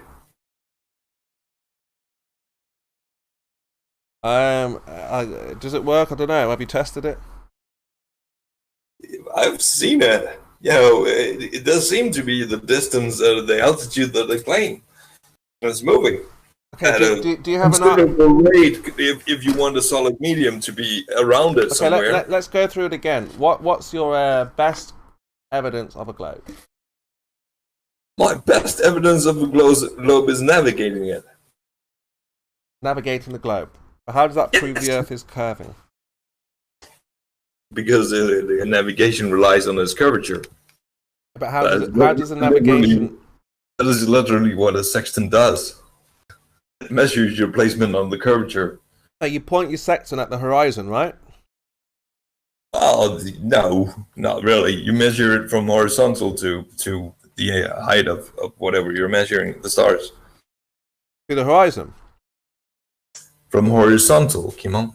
Yeah, straight out towards the horizon, yeah? If you're using it on the ocean, you usually use it from the horizon to the star. If you use it on land, you use horizontal because, land does not wave around like oceans do. Use a sextant on land? Sure you can. You can use it anywhere. What for on land? To measure the height of the star to tell your location. But I thought they used it for navigation. Yes, you can navigate on land, Kimo. It does not have to be ocean. Go on, and how do you use it on land? What do you do? You set it horizontally, and you measure the height of stars and shit, and sun and all that. You measure the height of the stars, so you look at the horizon. You mean? No, you set it to horizontal. I'm saying.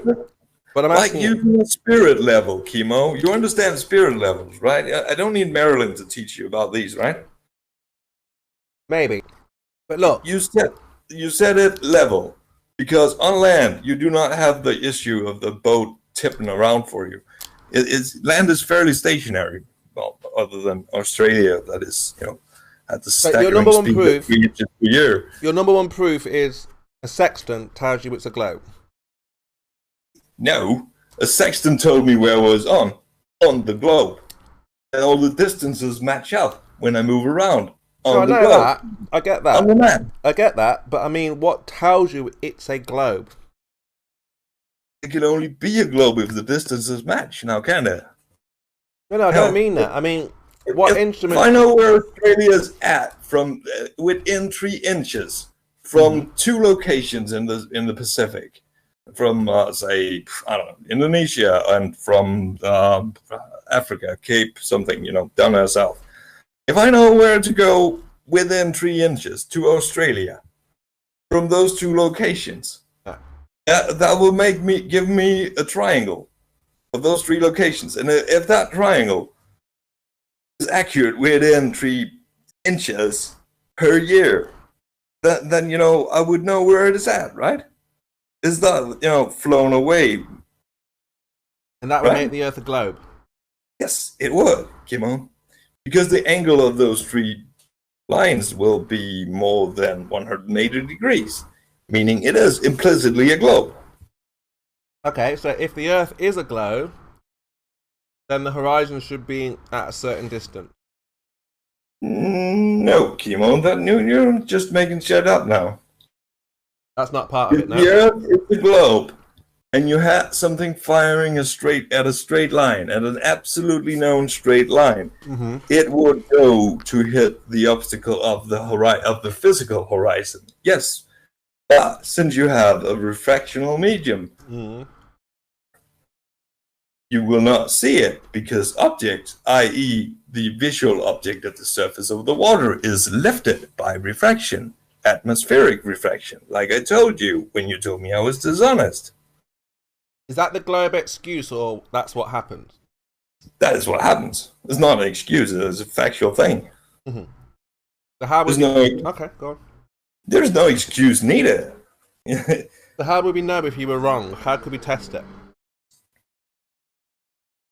Well, you would need a better measurement of the distance to horizon. The funny thing is that you never ever see from flat Earth side people going up high and measuring if horizon is moving.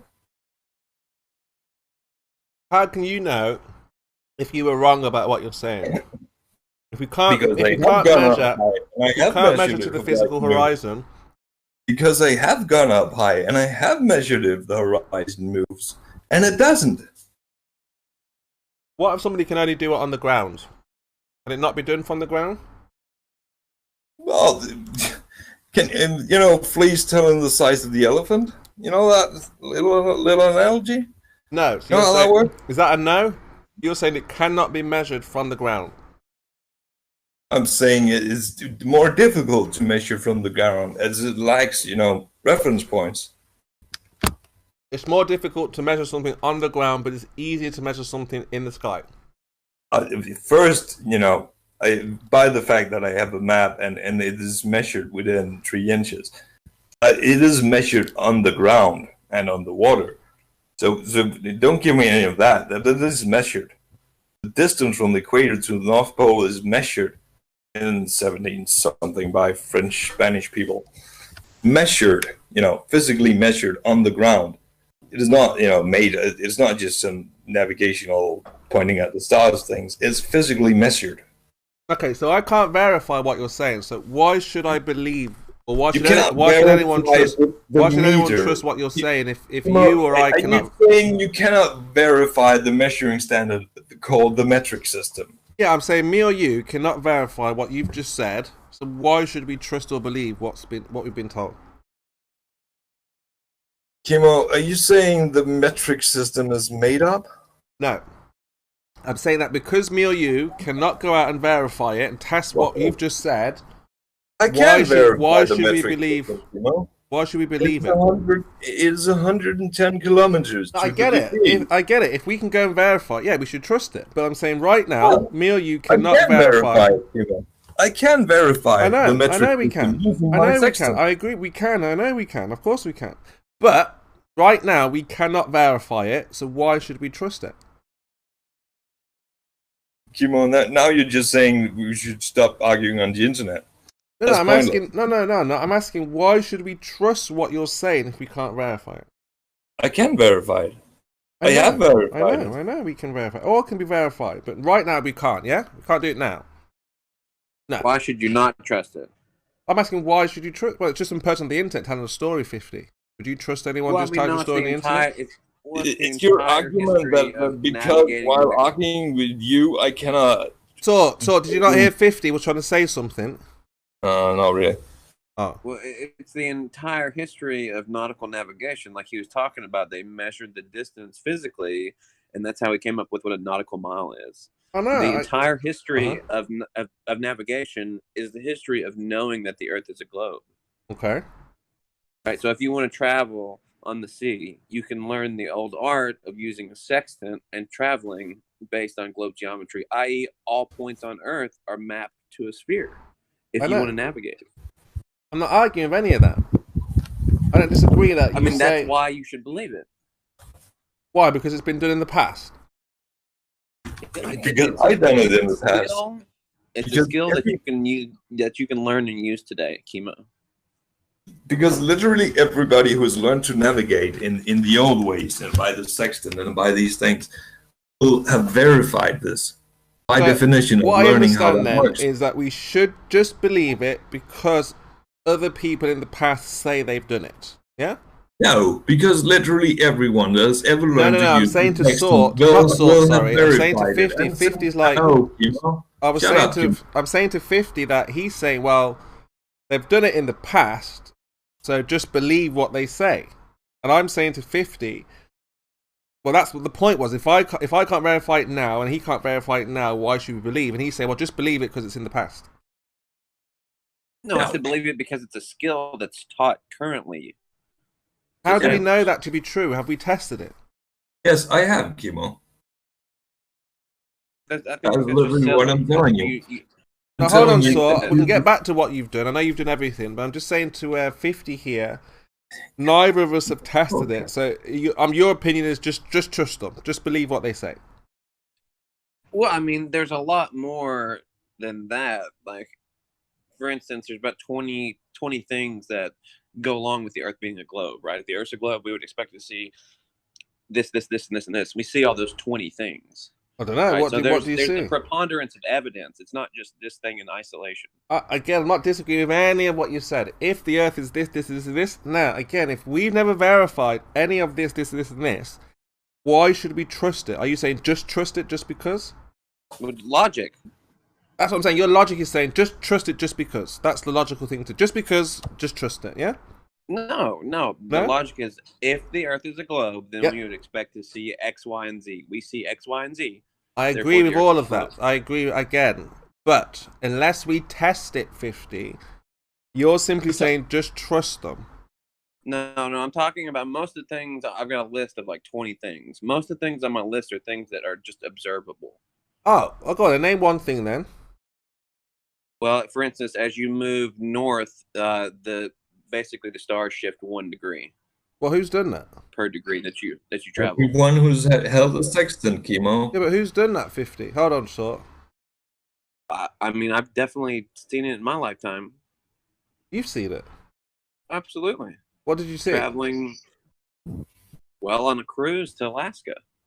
Okay, so you were on a cruise to Alaska, and what did you see? The sky shifting at 1 degree per 60 miles. Well, how did you note that? How did you got that? How did you recognize that? Because you see stars that you didn't see before as you move forward, essentially. What? So you were outside, or were you looking out the window or something the whole time? Well, we're on a cruise for like a week. Yeah. So you were like on the top deck looking at the stars. Yeah, of course, at night on occasion. Yeah. So what did you see? Tell me about it. New stars on the horizon. Yeah. So you were looking at the stars. You saw one set of stars, and then you saw another set of stars. Yes, and then the stars that were there before it all shifted up and rotated, right? Sort of. Okay. What does that mean now? What's the meaning behind that? That's exactly what you would expect to see if the Earth was a globe, right? So it's just a logical conclusion, right? If the Earth is a globe, we would expect to see this. We see this. Therefore, the Earth is a globe. It's not just one thing in isolation. Like I said, I've got a list of about 20 things. Well, I could say the same thing. If the Earth is flat, I expect to see that, the shifting stars. But you don't see it. You see what you see now on a flat plane. Well, that's kind of my argument here, Chemo, is my list, every answer is the Earth is a globe.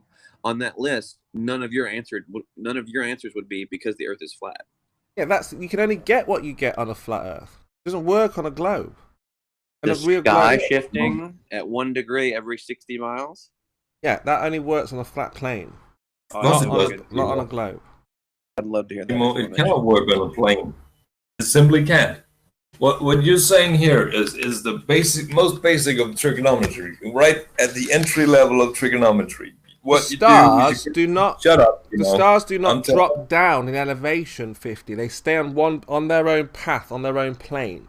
They don't go down. They're all plane, yes, Chemo. They're all parallel with the Earth. Chemo, that plane is exactly what it is. It's the longitude. That's why it wouldn't work on a board, because you'd have to have the stars at a lower elevation than the stars we see now, and that doesn't happen. They're all on that same plane. 50. Yes, it does, Chemo. Stars go direct. But they don't drop out of their path, do they? They stay parallel. Chemo, the first thing you learn in trigonometry is you get a friggin' protractor and a measuring tape. And you go out and you find a flagpole. And you measure the distance to the flagpole to where you're at. Let's say it's 10 meters or 10 feet, whatever. Then you measure the angle to the top of it with that protractor. And by that, you use the trigonometrical math that was called the tangent table. And you get, from that distance, you get the height of that flagpole. And one thing you will notice doing this is that as you move away, you have to move further and further per degree you want that flagpole to sink. Eventually, when it's it's tiny at the it's just 2 degrees. Getting it to 1 degree is very, very far. Meaning, if it was flat indeed, and that star, specifically the Polaris, that is essentially stationary in the skies, if it was flat, that last degree would last for miles and miles and miles longer than the first one. And it doesn't. It's perfectly linear. Is it? Every degree you move away from Polaris is 60 nautical miles, 110 kilometers, 69 miles. It's never... Yeah, that's what the globe says. That's what should happen, right? Yes, the globe actually says that. Yeah. So if you can show that in reality, then you would have evidence of your claim. But where have you ever seen the stars drop or the planets drop out off their course? I just gave you an example. I know you said that, but I'm asking you. I mean, you're on a ship. You could have went in and out the ship, in and out of the ship. You don't know what's going on. Show us what you saw. Well, what you see is measuring the height of Polaris using Remember, 50 people just come online, they come on the internet and say anything, wild things. You just show that you were actually on the ship in the first place, and then show that the shift. I mean, it's like saying the sun shifted. How can the sun shift? The sextant is a protractor measuring the height of the angular height. So, do you hear 50 speaking? Polaris. I don't think he hears you 50. The protractor is measuring the height of the Polaris, right? So, I don't know if you can hear 50. So, check your mic. Can you hear 50? No, I cannot. He's trying to. Every time he speaks, you're over talking him, sort. Oh, sorry. I mean, I can't hear him, so that might be why. That might be why, yeah. What, Chemo, wasn't there like a cruise that flat earthers were supposed to go on? Like that would have been a perfect place for you guys to observe this all together. That would have been good, yeah. That would have been amazing. Okay, so we can't use that. We can scrap. Now you have 19 pieces. What's another one? You can't use that one anymore because you can't show that the stars shifted. The sun shifted. I know you say you can. I know you can, but not now, right? You can't do it now, yeah? Did you bring 50 in to disrupt me telling you that is what a sextant does? That is how it navigates. so that we already spoke about the sexton. We spoke about the sexton sort. That is what a sexton does. That is we spoke about it on the water, and we spoke about it on the land. Remember? Yeah. Yeah, and it measures the height of Polaris. You said that also, yeah, you told me. That tells you how far north or south you are. You did tell me that, yeah. You did say that, yeah. But I did say that. You know, your entire civilization relies on that fact, navigating every ship up until the first GPS navigation system. You also said that too, yeah, I'm sure. Yeah. And they tend to get where they wanted to go, didn't they?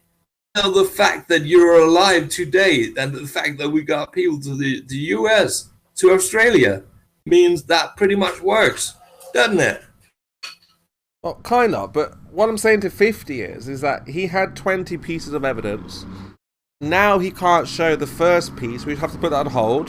This is Chemo's typical shit. Unless you can physically show it to him right now on the spot, he won't believe a goddamn thing you say. Yeah, because it's not religion, remember? We're not preaching the good word, are we? We're talking about science. Well, Timo, you cannot present anything to show us the flat Earth. I've just shown you that mass does not attract mass. I've shown you two objects of mass right next to one another in 0 G, in an actual vacuum, right? Yes. And they never attracted to one another. Can't deny this.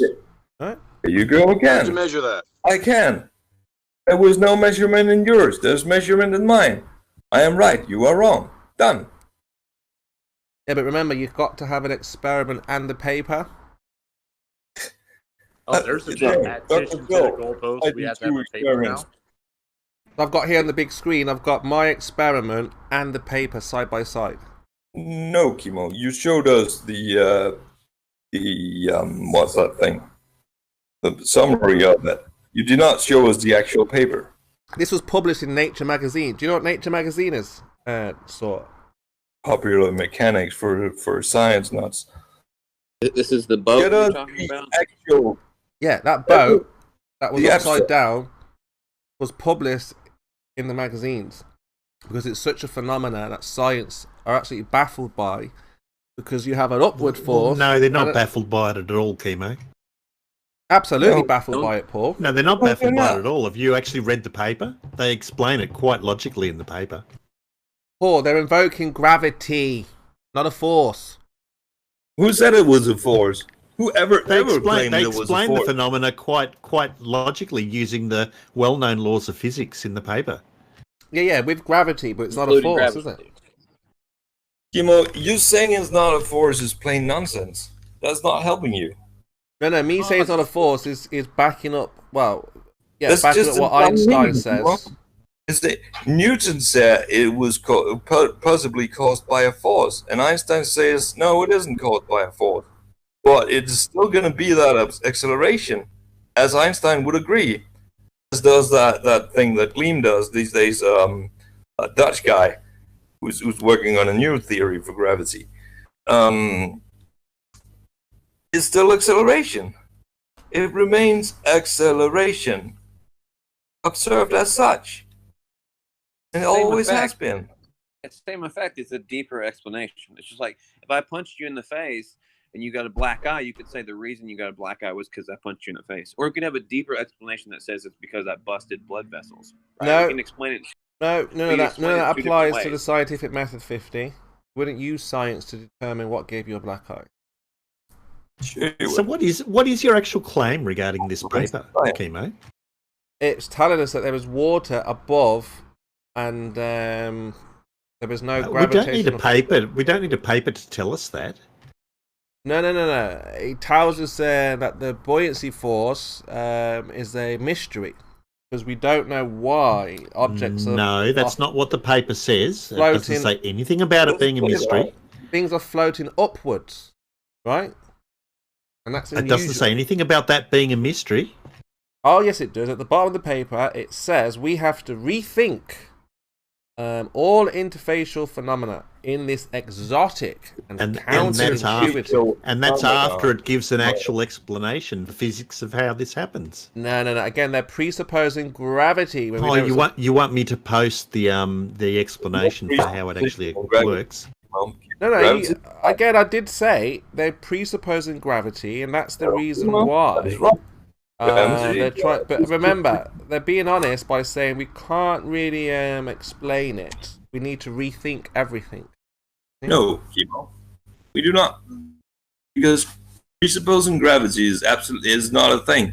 Gravity is the observation of 9.8 meters per second squared. See, Paul, gravity. It has always been, and it always will be just that. There will be different reasonings for why it is so, but it will remain that observation. And there is no presupposition. And also, Paul, you want to go and watch the lecture, because that lecture that I posted, the woman said that when they say gravity, she doesn't mean actual gravity, like gravitational waves. They're talking about another kind of gravity waves, not the force that you're talking about. So what's in that lecture, it goes into great detail about that. Never ever said force, and I do realize there's a difference between not to be confused with gravity force. There is a difference between gravitational wave and gravitational acceleration, but neither of those are denied. That these are measurable phenomena. When we come back, we're going to go through 50's 19 evidence that he has to support the globe. Very interesting. That is entirely on 50. I am not in that discussion.